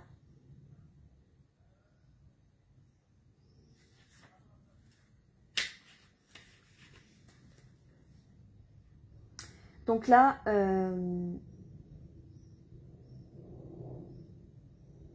ils sont à un repas, une salle riche, une riche lampadaire, au milieu une grande table carrée, mais en forme de 4 tables. Bon, je vous passe les détails. Jésus et Jean pour voisins, et comme Jésus s'appuie sur le cou de gauche, comme tout le monde, il en résulte que Jean se trouve encastré entre la table et le corps du Seigneur, arrivant avec son coude gauche, à l'aine du maître. Il n'y a pas de femme. Tout le monde parle et le maître de maison s'adresse de temps en temps à Jésus, avec une familiarité pleine d'affection et de condescendance manifeste. Il est clair qu'il veut lui montrer ainsi qu'à toutes les personnes présentes qu'il lui a fait un grand honneur de l'inviter dans sa riche maison, lui, ce pauvre prophète que l'on juge quelque peu exalté. Le maître de maison parle avec condescendance en disant « Ça, c'est ma grande maison, toi, tu es pauvre ». Je vois Jésus répondre avec courtoisie paisiblement. Il sourit de son léger sourire, et ceux qui l'interrogent, mais il sourit d'un sourire lumineux, et ces gens qui lui parlent ou simplement le regardent. Je vois se soulever la riche tapisserie qui couvre l'embrasure de la porte et entrer une femme jeune, très belle, richement vêtue et soigneusement coiffée. Sa chevelure blonde très épaisse forme sur sa tête un véritable ornement de mèches artistement tressé. Elle semble porter un casque d'or tout en relief, tellement cette chevelure est fournie et brillante. Elle porte un vêtement dont je dirais qu'elle est très excentrique et compliqué, si je le compare à celui que j'ai toujours vu de la Vierge Marie. Des boucles sur les épaules, des bijoux pour retenir les froncis, en haut de la poitrine, des chaînettes d'or pour souligner la poitrine, une ceinture avec des boucles d'or et des pierres précieuses. C'est un vêtement provoquant qui fait ressortir les formes de son très beau corps. Sur sa tête, un voile si léger qu'il ne voit rien. Ce n'est qu'une parure, c'est tout. Aux pieds, de très riches sandales avec des boucles d'or, des sandales de cuir rouge, avec des brides entrelacées aux chevilles. Tous, sauf Jésus, se retournent pour la regarder. Jean l'observe un instant, puis il se tourne vers Jésus. Les autres la fixent, avec une visible et mauvaise gourmandise. Mais la femme n'a pas un regard pour eux, et ne se soucie pas du murmure qui s'est élevé à son entrée, et ses clins d'œil de tous les convives, excepté Jésus et le disciple. Jésus fait semblant de s'apercevoir de rien, et continue de parler, en terminant la conversation qu'il avait engagée avec le maître de maison. La femme se dirige vers Jésus, et s'agenouille près des pieds du maître. Elle pose par terre un petit vase en forme d'amphore, très ventru, enlève de sa tête son voile en détachant l'épingle précieuse qui la retenait fixée aux cheveux, retire les bagues de ses doigts et pose le tout sur le lit-siège près des pieds de Jésus. Elle prend ensuite les pieds de Jésus entre ses mains, d'abord celui de droite, puis celui de gauche, et en délace les sandales, les dépose sur le sol, puis lui embrasse les pieds, en sanglotant, et y appuie son front. Elle les caresse de ses larmes, tombe comme une pluie qui brille à la lumière du lampadaire, qui arrose la peau de ses pieds adorables.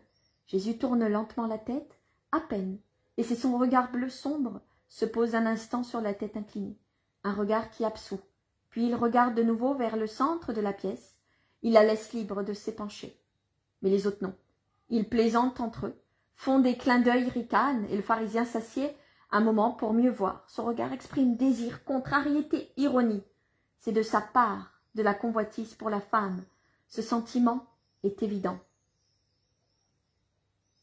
D'un côté, il est mécontent qu'elle soit entrée si librement, ce que pourrait faire penser aux autres que cette femme est une habituée de la maison. Il adresse enfin un coup d'œil moqueur à Jésus.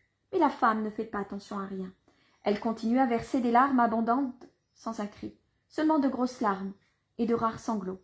Puis elle dénoue ses cheveux en les retirant des épingles d'or qui tenaient en place à sa coiffure compliquée, et elle pose aussi ses épingles près des bagues, et de la grosse épingle qui maintient le voile, les écheveaux d'or se déroulent sur les épaules. Elle les prend à deux mains, les ramène sur la poitrine et les passe sur les pieds mouillés de Jésus, jusqu'à ce qu'ils soient secs. Puis elle plonge ses doigts dans le petit vase et en retire une pommade légèrement jaune et très odorante. Un parfum qui tient du lys et de la tubéreuse se répand dans la salle. La femme y puise largement, elle s'éteint, elle l'étend, elle enduit, embrasse et caresse. Jésus, de temps en temps, la regarde avec une affectueuse pitié. Jean, qui s'est retourné avec étonnement, en attendant les sanglots, ne peut détourner les yeux du groupe de Jésus et de la femme. Ils regardent alternativement l'un et l'autre. Le visage du pharisien est de plus en plus hargneux. J'entends ici les paroles bien connues de l'Évangile, et je les entends dire, sur un ton et accompagnées d'un regard qui font baisser la tête au vieillard haineux. J'entends les paroles d'absolution adressées à la femme qui s'en va, en laissant ses bijoux aux pieds de Jésus. Elle a enroulé son voile autour de sa tête, en y enserrant le mieux possible sa chevelure défaite. Jésus, en lui disant « Va en paix », lui pose un instant la main sur la tête inclinée, mais avec une extrême douceur.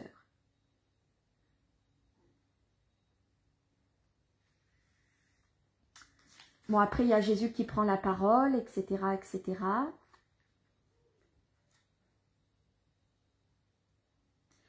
Alors, dans l'autre vision, Marie-Madeleine est allée trouver la Vierge Marie.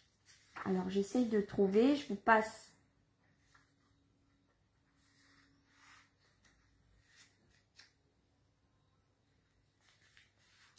Ah, voilà. Marthe est inquiète parce que Marie-Madeleine a disparu. Et en fait, ce qu'elle ne sait pas, c'est que Marie-Madeleine est partie trouver Jésus. Partie trouver la Sainte Vierge Marie. Donc, c'est pour ça, mais Marie-Madeleine, Sainte Marthe, est accablée parce qu'elle a peur qu'elle ait changé d'avis, qu'elle est retournée dans le péché.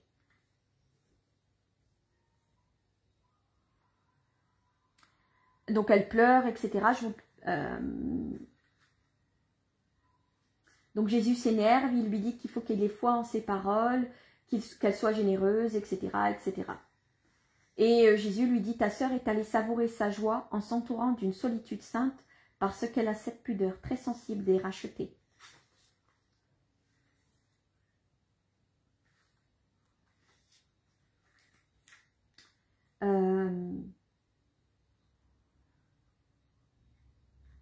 Jésus dit, là-bas dans un endroit voisin que tu ne connais pas, Marie-Madeleine sent se dissoudre ses derniers doutes sur l'infinité du pardon qu'elle a obtenu.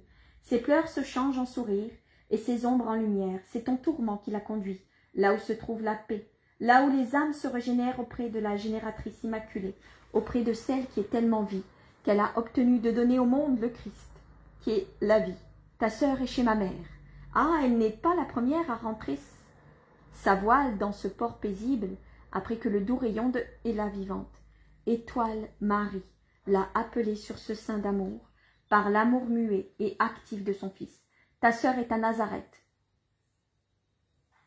Mais comment s'y est-elle rendue, puisqu'elle ne connaît ni ta mère ni ta maison, toute seule de nuit, comme cela, sans moyens, avec ce vêtement, un si long chemin? Comment? Comment? De la même manière que l'hirondelle fatiguée revient au nid de sa naissance, en traversant mer et montagne, en triomphant des tempêtes, des nuages et des vents contraires. Elle est accourue vers la mer universelle. Sous un orage de la Vierge l'arrivée à Capharnaüm sous un orage de la Vierge Marie et de Marie de Magdala. Alors, je passe les détails.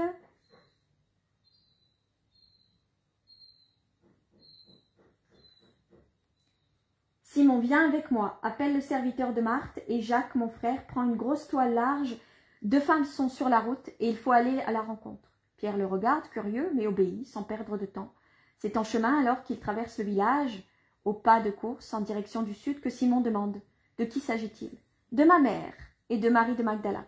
La surprise est telle que Pierre s'arrête un moment, comme cloué au sol, et dit « Ta mère et Marie-Madeleine, ensemble ?»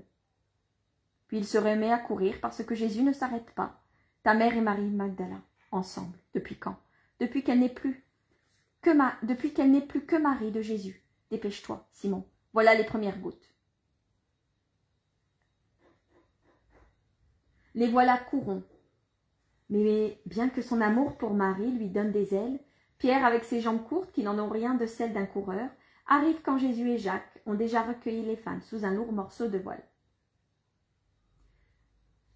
Le premier mot que Jésus dit à Marie-Madeleine, qui porte encore le vêtement du soir du banquet dans la maison de Simon, mais a en plus d'un manteau de Marie, la très sainte Vierge Marie, sur les épaules, c'est pour dire « Tu as peur, Marie-Madeleine ?»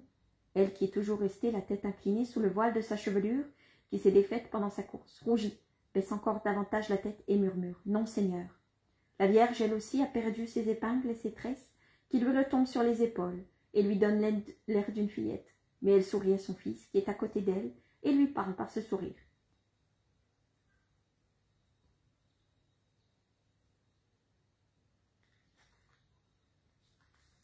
Donc, après que Marie-Madeleine ait lavé les pieds de Jésus de ses larmes et du parfum, elle est directement partie chez la Vierge Marie.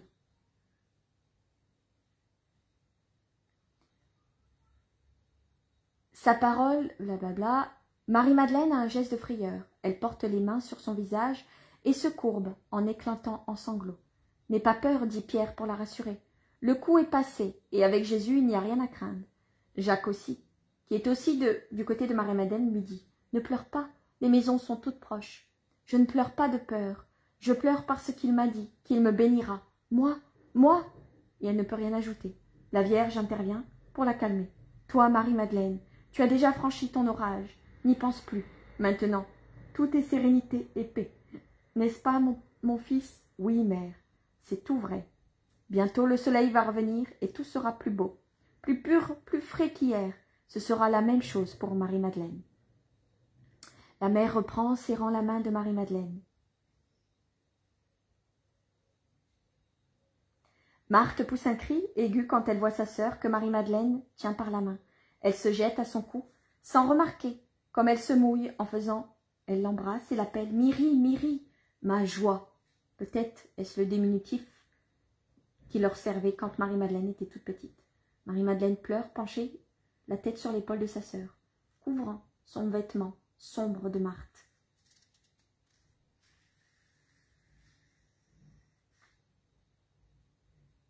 « Mais comment se fait-il que tu sois avec Marie ?» Marie-Madeleine baisse la tête, la Vierge vient à son secours et la prend par la main.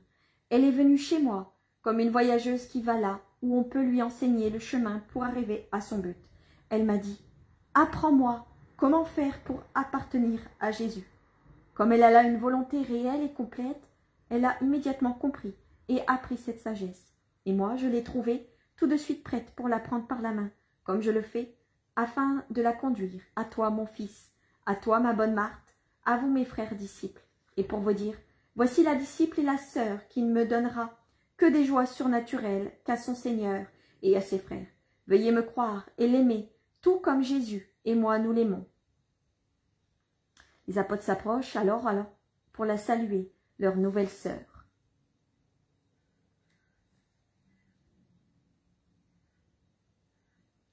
Alors, est-ce qu'il y en a un autre?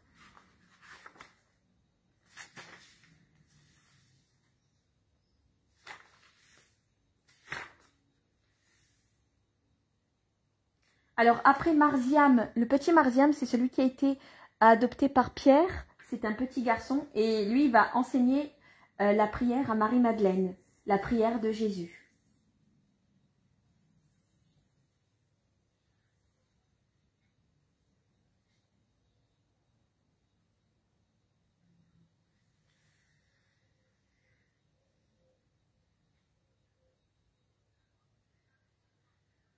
Alors là, Jésus est parti voir Porphyrée, la femme de Simon-Pierre.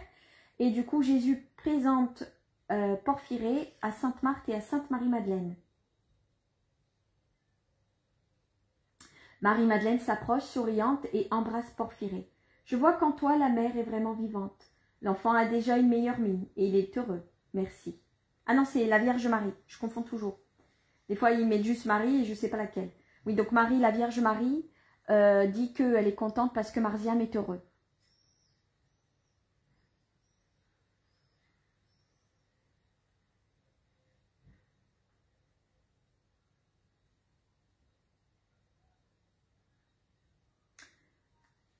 Marziam regarde Marie-Madeleine avec curiosité. Il se fait dans sa tête tout un travail de réflexion.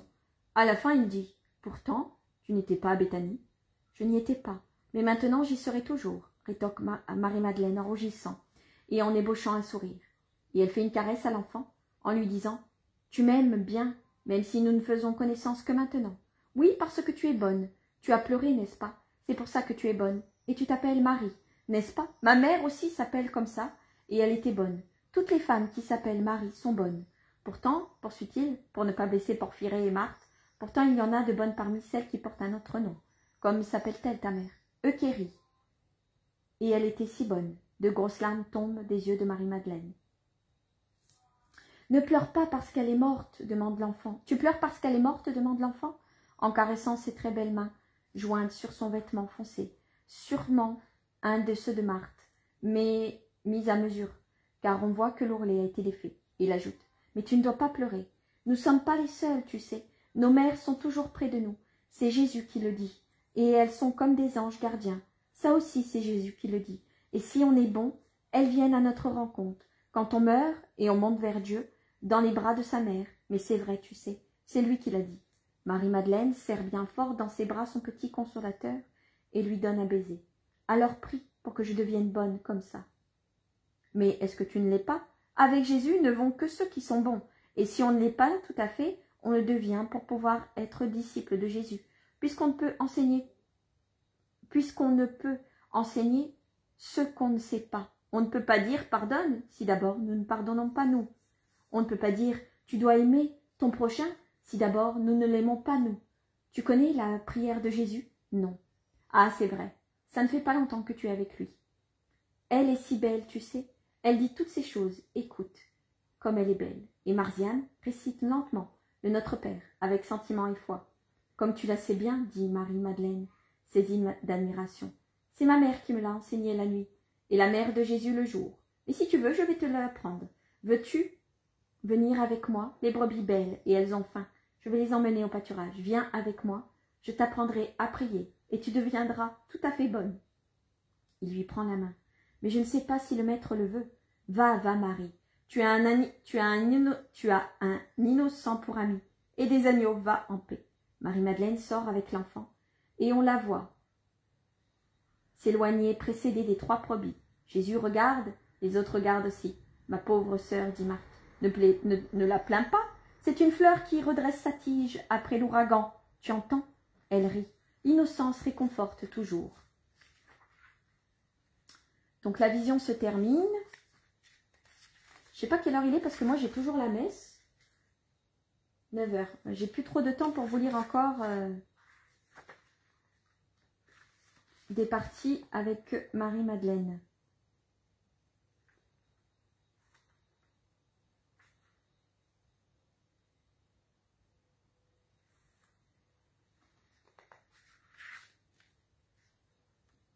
J'aimerais bien vous lire toutes les autres parties, mais je ne savais pas qu'il me faudrait plus d'1 heure. C'est pour ça que là, oui, ils m'ont réveillée à 4h30 du matin.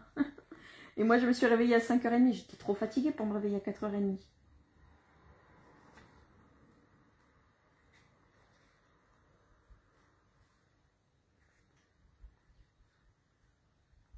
Alors après Marie, la Vierge Marie instruit Marie-Madeleine.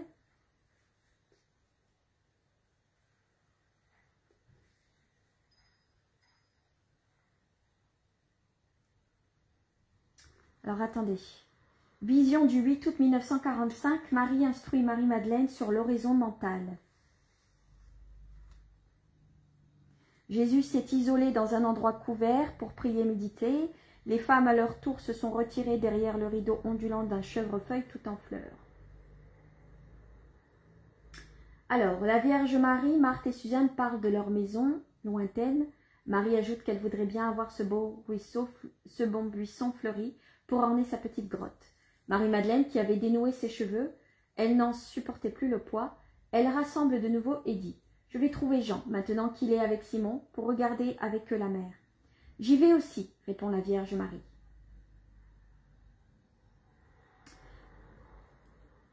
Marie prend la parole et dit « Mon fils trouve son repos dans la prière, » dit doucement Marie. Marie-Madeleine lui répond « Je crois aussi qu'il lui est indispensable de s'isoler pour garder sa merveilleuse maîtrise, que le monde met à dure épreuve. Tu sais, mère, j'ai fait ce que tu m'as dit. Toutes les nuits, je m'isole, plus ou moins longtemps, pour établir en moi le calme que trouble beaucoup de choses. Je me sens beaucoup plus forte après. Plus forte maintenant, mais plus tard tu te sentiras heureuse. Sois-en bien sûre, Marie-Madeleine. Dans la joie comme dans la douleur, dans la paix comme dans la lutte, notre âme a besoin de se plonger tout entière dans l'océan de la méditation pour reconstruire ce qu'abattent le monde et ses vicissitudes de la vie et pour créer de nouvelles forces, pour s'élever toujours davantage. En Israël, nous usons et abusons de la prière vocale. Je ne veux pas prétendre qu'elle est inutile et mal vue de Dieu. J'affirme pourtant que l'élévation mentale vers Dieu est beaucoup plus utile à l'âme. Par la méditation, nous arrivons à prier réellement, c'est-à-dire à aimer, en contemplant la divine perfection de notre misère.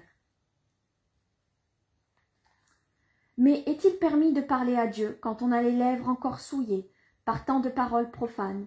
Moi, pendant des heures de recueillement que je passe comme tu me l'as enseigné, toi, mon très doux apôtre, je fais violence à mon cœur qui voudrait dire à Dieu « Je t'aime ». Non. Pourquoi? Parce qu'il me semble que je ferai une offrande sacrilège en offrant mon cœur.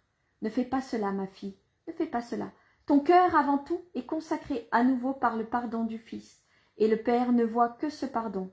Mais même si Jésus ne t'avait pas encore pardonné, et si toi, dans une solitude ignorée, qui peut être aussi bien matérielle que morale, je crierai vers Dieu. Je t'aime, Père, pardonne mes misères parce qu'elles me déplaisent, à cause de la douleur qu'elles te causent. Crois bien, Marie-Madeleine, que Dieu le Père t'absoudrait de lui-même, et que ton cri d'amour lui serait cher. Abandonne-toi à l'amour, ne lui fais pas violence, laisse-le même devenir violent, comme un incendie.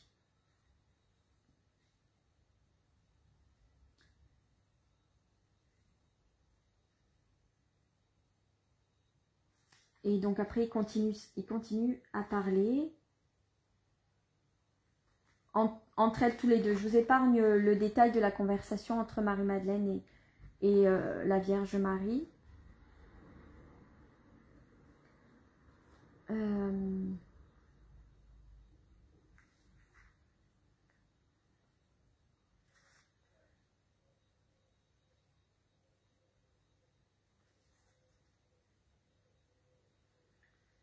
Marie-Madeleine doit devenir plus forte grâce à la souffrance. Vision du 14 août 1945.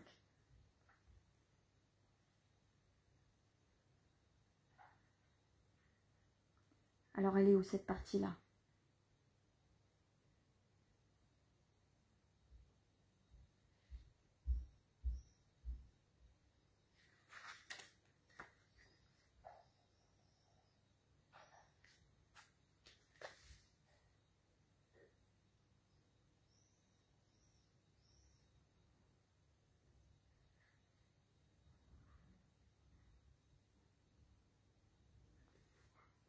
Marie de Magdala pleure en murmurant « Et moi, j'ai causé ce tourment à ma mère dès cette terre. » En fait, les maris, donc Marie, la femme d'Alphée, la Vierge Marie, etc., parlent de la mort de Jude, parlent de la mort de leurs enfants et tout ça. Et Marie-Madeleine, elle pleure parce qu'elle a tourmenté sa mère par ses péchés. Marthe pleure en disant « La séparation des enfants d'avec leur mère est une douleur réciproque. » Pierre aussi a des larmes aux yeux. Et Simon le Zélote dit à Barthélemy « Quelle parole de sagesse pour expliquer ce que sera la maternité d'une bienheureuse. »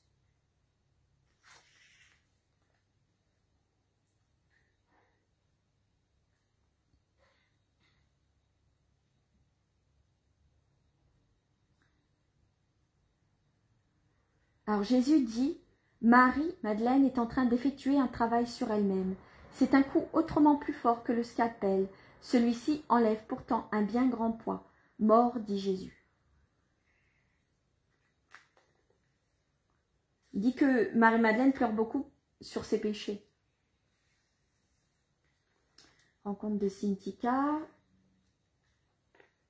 Et je suis qu'à le 4e tome, je ne vous ai même pas lu les autres tomes.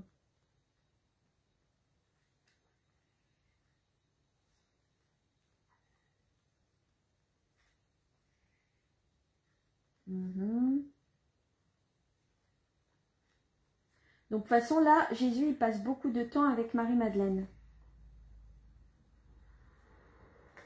Pourquoi j'ai plié ça?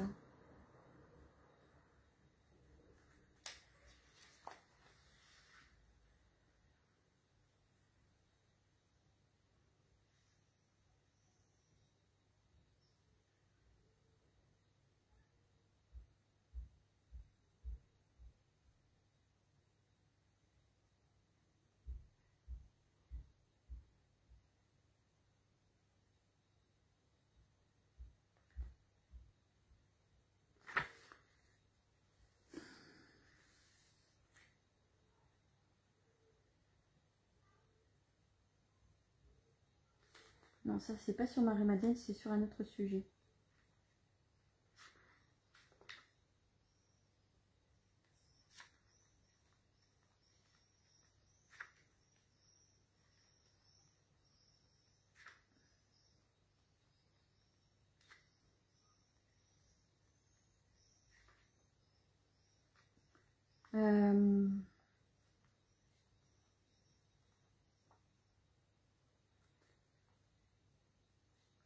Ça, c'est la mort de Saint Jean-Baptiste.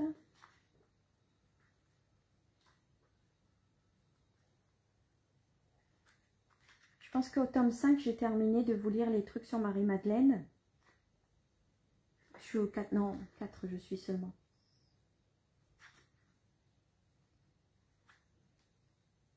Ouais, ça fait trop de choses après. Je sais plus c'est quelle partie où Marie-Madeleine, elle demande d'être sacrifiée pour l'amour. Je sais plus. Tome 5, qu'est-ce qu'il y a au tome 5?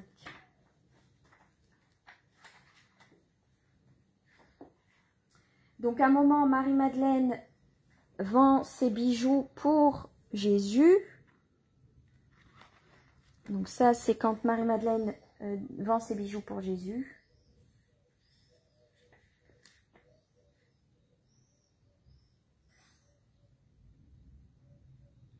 Alors, Jésus, c'est une vision du 14 octobre 1945. Ils sont à Magdala. Jésus prend la parole à Marie-Madeleine. « Eh bien, Marie-Madeleine, pourquoi m'as-tu dit tout bas, à mon arrivée, je dois te parler en secret. Maître, j'ai vendu les pierres précieuses à Tibériade. C'est Marcel qui les a vendues avec l'aide d'Isaac.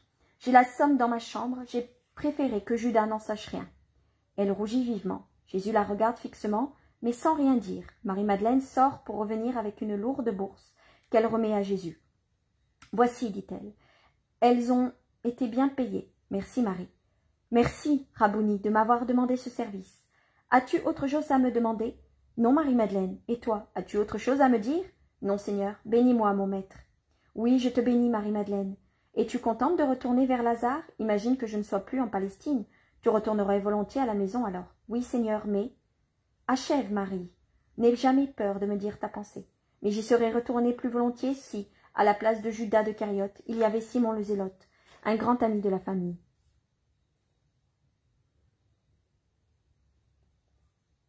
Donc ça, après il continue à parler.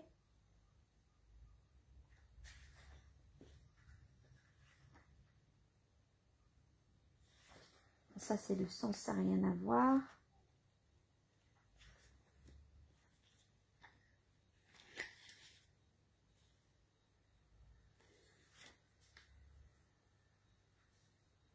Pourquoi c'est plié ça?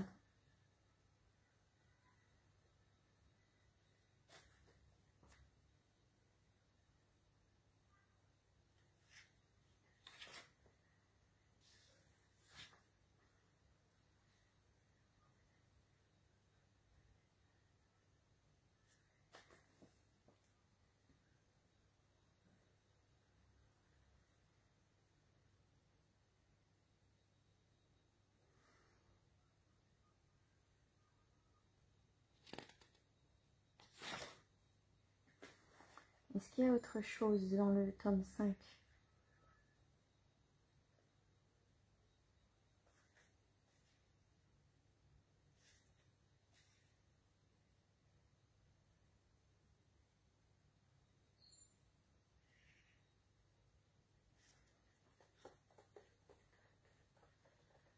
J'ai plié des endroits, mais je ne sais pas pourquoi. Ah voilà. Un pêcheur converti par Marie-Madeleine. Alors...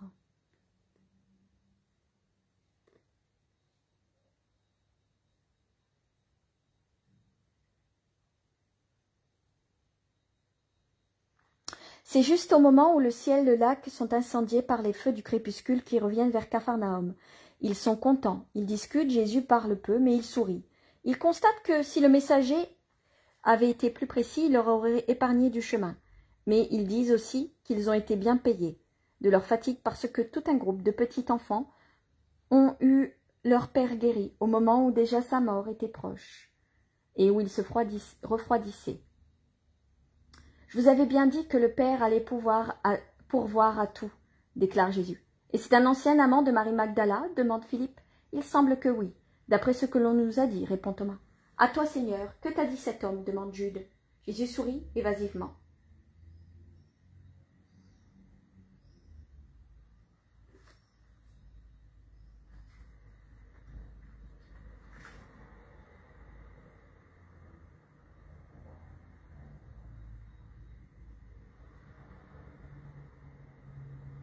Cet homme a voulu être seul avec moi pour pouvoir parler en toute liberté.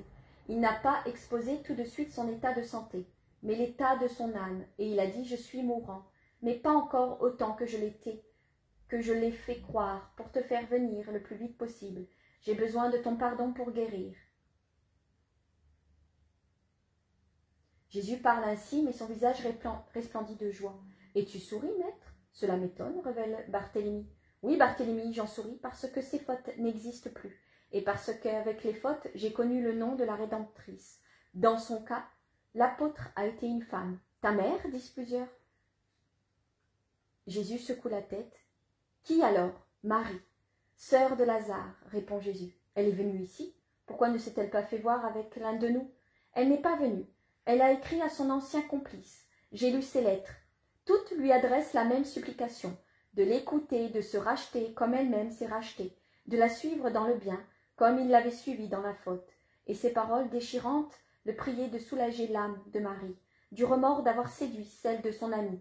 Et elle l'a converti à tel point qu'il s'était retiré dans sa maison de campagne pour vaincre les tentations de la ville. La maladie qui venait davantage de ses remords que de son état physique a fini de le préparer à la grâce. Voilà. Êtes-vous satisfait maintenant? Comprenez-vous pourquoi je souris? Oui, maître, disent-ils. Grâce à Marie-Madeleine, le pécheur a été converti avant sa mort.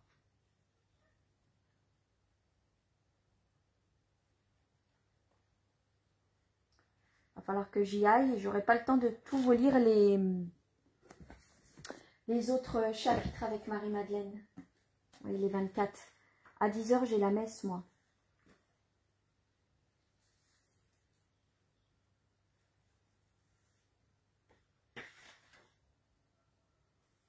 Le courage de Marie-Madeleine.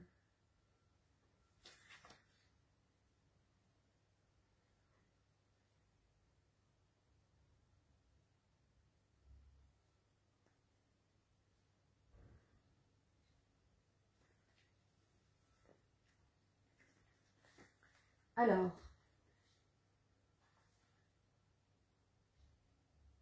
il y a des gens qui sont à la recherche de Jésus.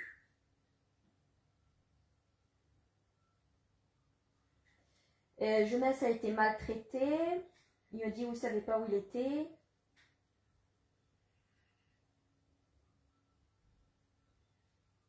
Me fais pas de mal, maître. Je t'ai toujours logé avec amour et cette nuit, j'ai souffert à cause de toi. Mais, n'aie pas peur. Je ne te mettrai plus en danger dorénavant. Ah, Jonas a peur. Donc, du coup, il lui demande de partir. Jésus est très doux envers Jonas de Gethsémani, qui est tout apeuré. Mais la voix d'or de Marie-Madeleine l'interrompt avec véhémence. « Depuis quand, homme, as-tu oublié que tu es serviteur et que c'est notre bienveillance qui te permet de te donner des airs de maître? À qui appartient la maison de l'olivier? Nous seuls pouvons dire au rabbi, ne viens pas causer du tort à nos biens. Mais nous ne le faisons pas, car ce serait un très grand bien si pour le chercher, lui, les ennemis du Christ, détruisait les arbres, les murs, et même faisait s'écrouler les corniches. En effet, tout serait détruit pour avoir accueilli l'amour, et l'amour ne donnerait son amour à tous ses fidèles amis. Qu'ils viennent donc, qu'ils piétinent, qu'ils détruisent. Qu'est-ce que cela fait? Il suffit que le maître nous aime et qu'il soit indemne. Jonas est pris entre la peur de ses ennemis et celle de sa fougueuse maîtresse, et il murmure. Et s'ils font du mal à mon fils? Jésus le réconforte. Ne crains rien. Je n'y séjournerai plus.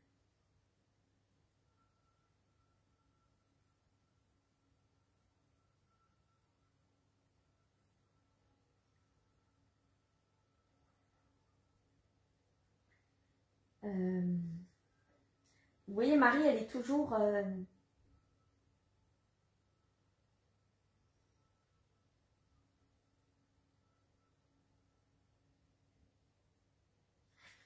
Marie-Madeleine est toujours fougueuse.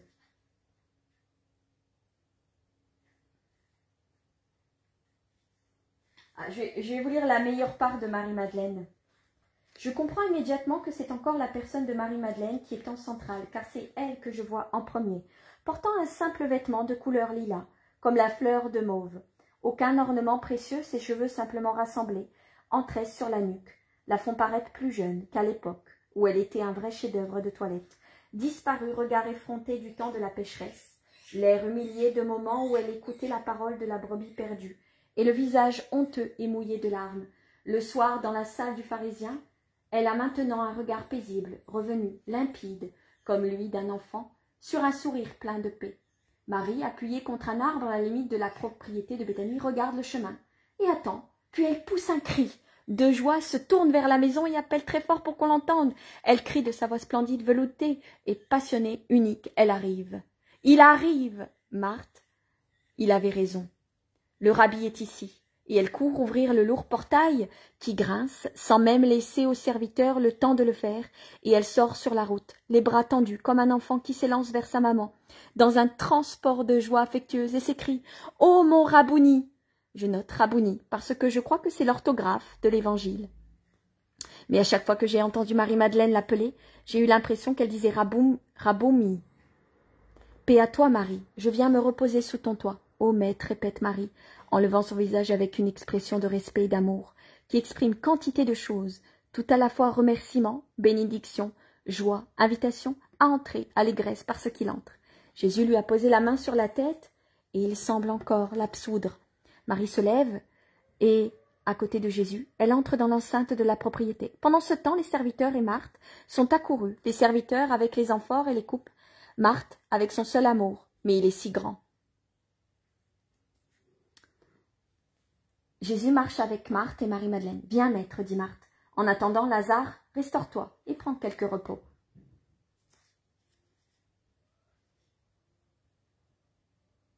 Jésus sort dans le jardin ombragé et frais. Il porte simplement son habit bleu foncé. Son manteau replié avec soin par Marie-Madeleine est resté sur un banc de la pièce. Marie-Madeleine sort avec Jésus. Ils cheminent par des allées bien entretenues, entre les parterres de fleurs jusqu'à un vivier, qui a l'air d'un miroir tombé dans la verdure. Jésus s'assied sur un siège placé exactement sur le rebord de la vasque. Marie-Madeleine s'assied à ses pieds dans l'herbe verte et bien entretenue. Au début, il ne parle pas. Jésus savoure visiblement le silence et le repos dans la fraîcheur du jardin. Marie-Madeleine se délecte de le regarder. Jésus joue avec l'eau. « Comme cette eau est limpide, dit-il. « Maître, elle te plaît tellement, dit Marie. « Oui, Marie-Madeleine, parce qu'elle est si pure. Regarde. Pas une trace de boue, c'est de l'eau, mais elle est si claire. Il semble qu'il n'y ait rien, comme elle n'était pas l'élément mets-esprit. Nous pouvons lire sur le fond les paroles qu'échangent les petits poissons. Comme on lit au fond des impurs, n'est-ce pas, maître ?» À ces mots, Marie-Madeleine soupire avec un regret caché. Jésus remarque le soupir qui l'étouffe et lit le regret. Que voilà un sourire. Il guérit aussitôt la peine de Marie-Madeleine. Qu'y a-t-il des impurs, Marie? Il n'y est plus facile à une montagne de se déplacer qu'à une créature de savoir se garder des trois impuretés.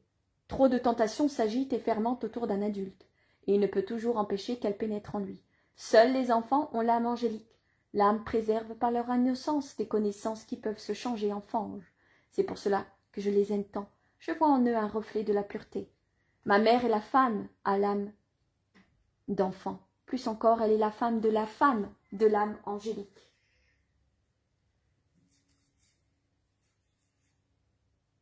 Le paradis est sans limite.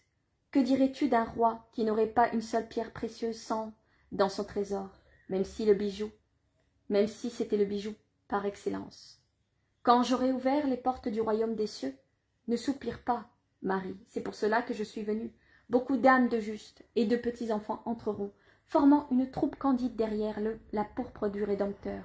Mais ce sera encore peu pour peupler les cieux du joyau et former les citoyens de la Jérusalem éternelle. Tu vois cette eau? Elle paraît si limpide, mais observe, il suffit qu'avec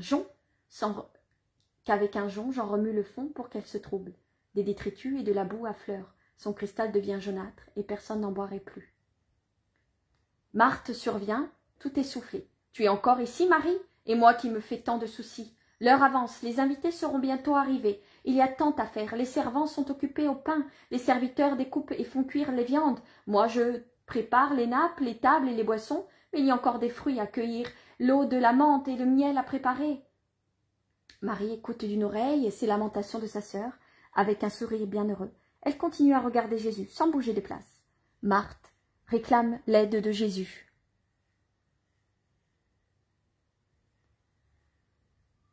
Maître, tu vois comme j'ai chaud. Te paraît-il juste que je sois seule à faire des préparatifs? Dis-lui, toi, de m'aider. » Marthe est vraiment énervée. Jésus la regarde avec un sourire à la fois doux et légèrement ironique, ou plutôt taquin. Marthe s'offense un peu. « Je parle sérieusement, maître. Rends-toi compte, comme elle est oisive et pendant que je travaille, elle reste ici, à ne rien faire. » Jésus prend un air plus sérieux. « Ce n'est pas de l'oisiveté, Marthe, c'est de l'amour. L'oisiveté, c'était avant. Et tu as tant pleuré à cause de cette oisiveté indigne. Tes larmes ont rendu encore plus efficaces mes efforts pour la ramener à moi et la rendre à ton honnête affection. Voudrais-tu lui disputer l'amour qu'elle a pour son sauveur? Préfères-tu donc qu'elle soit loin d'ici pour ne pas te voir travailler, mais aussi loin de moi, Marthe? Marthe, dois-je donc te dire qu'elle, et Jésus met la main sur la tête de Marie-Madeleine, revenue de si loin, t'a surpassée en amour? Dois-je donc te dire qu'elle, qui ne savait pas qu'une seule parole de bien, est maintenant savante dans la science de l'amour? Laisse-la à sa paix.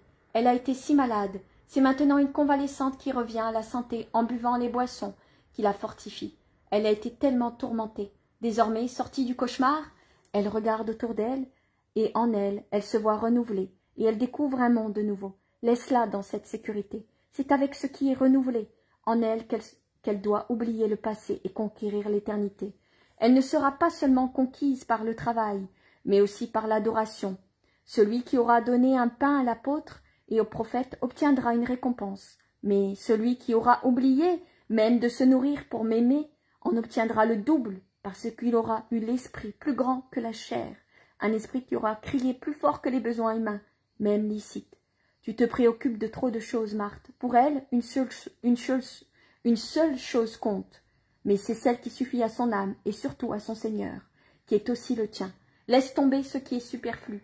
Imite ta sœur. Marie-Madeleine a choisi la meilleure part, et elle ne lui sera jamais enlevée. Quand toutes les vertus seront dépassées, parce qu'elles ne seront plus nécessaires aux citoyens du royaume, la seule qui restera sera la charité. Elle seule demeurera toujours, telle une souveraine. Marie-Madeleine l'a choisie. Elle l'a prise comme écu et comme bourdon. Ainsi armée, comme sur les ailes d'ange, elle arrivera dans mon ciel. Marthe, mortifiée, baisse la tête et s'en va.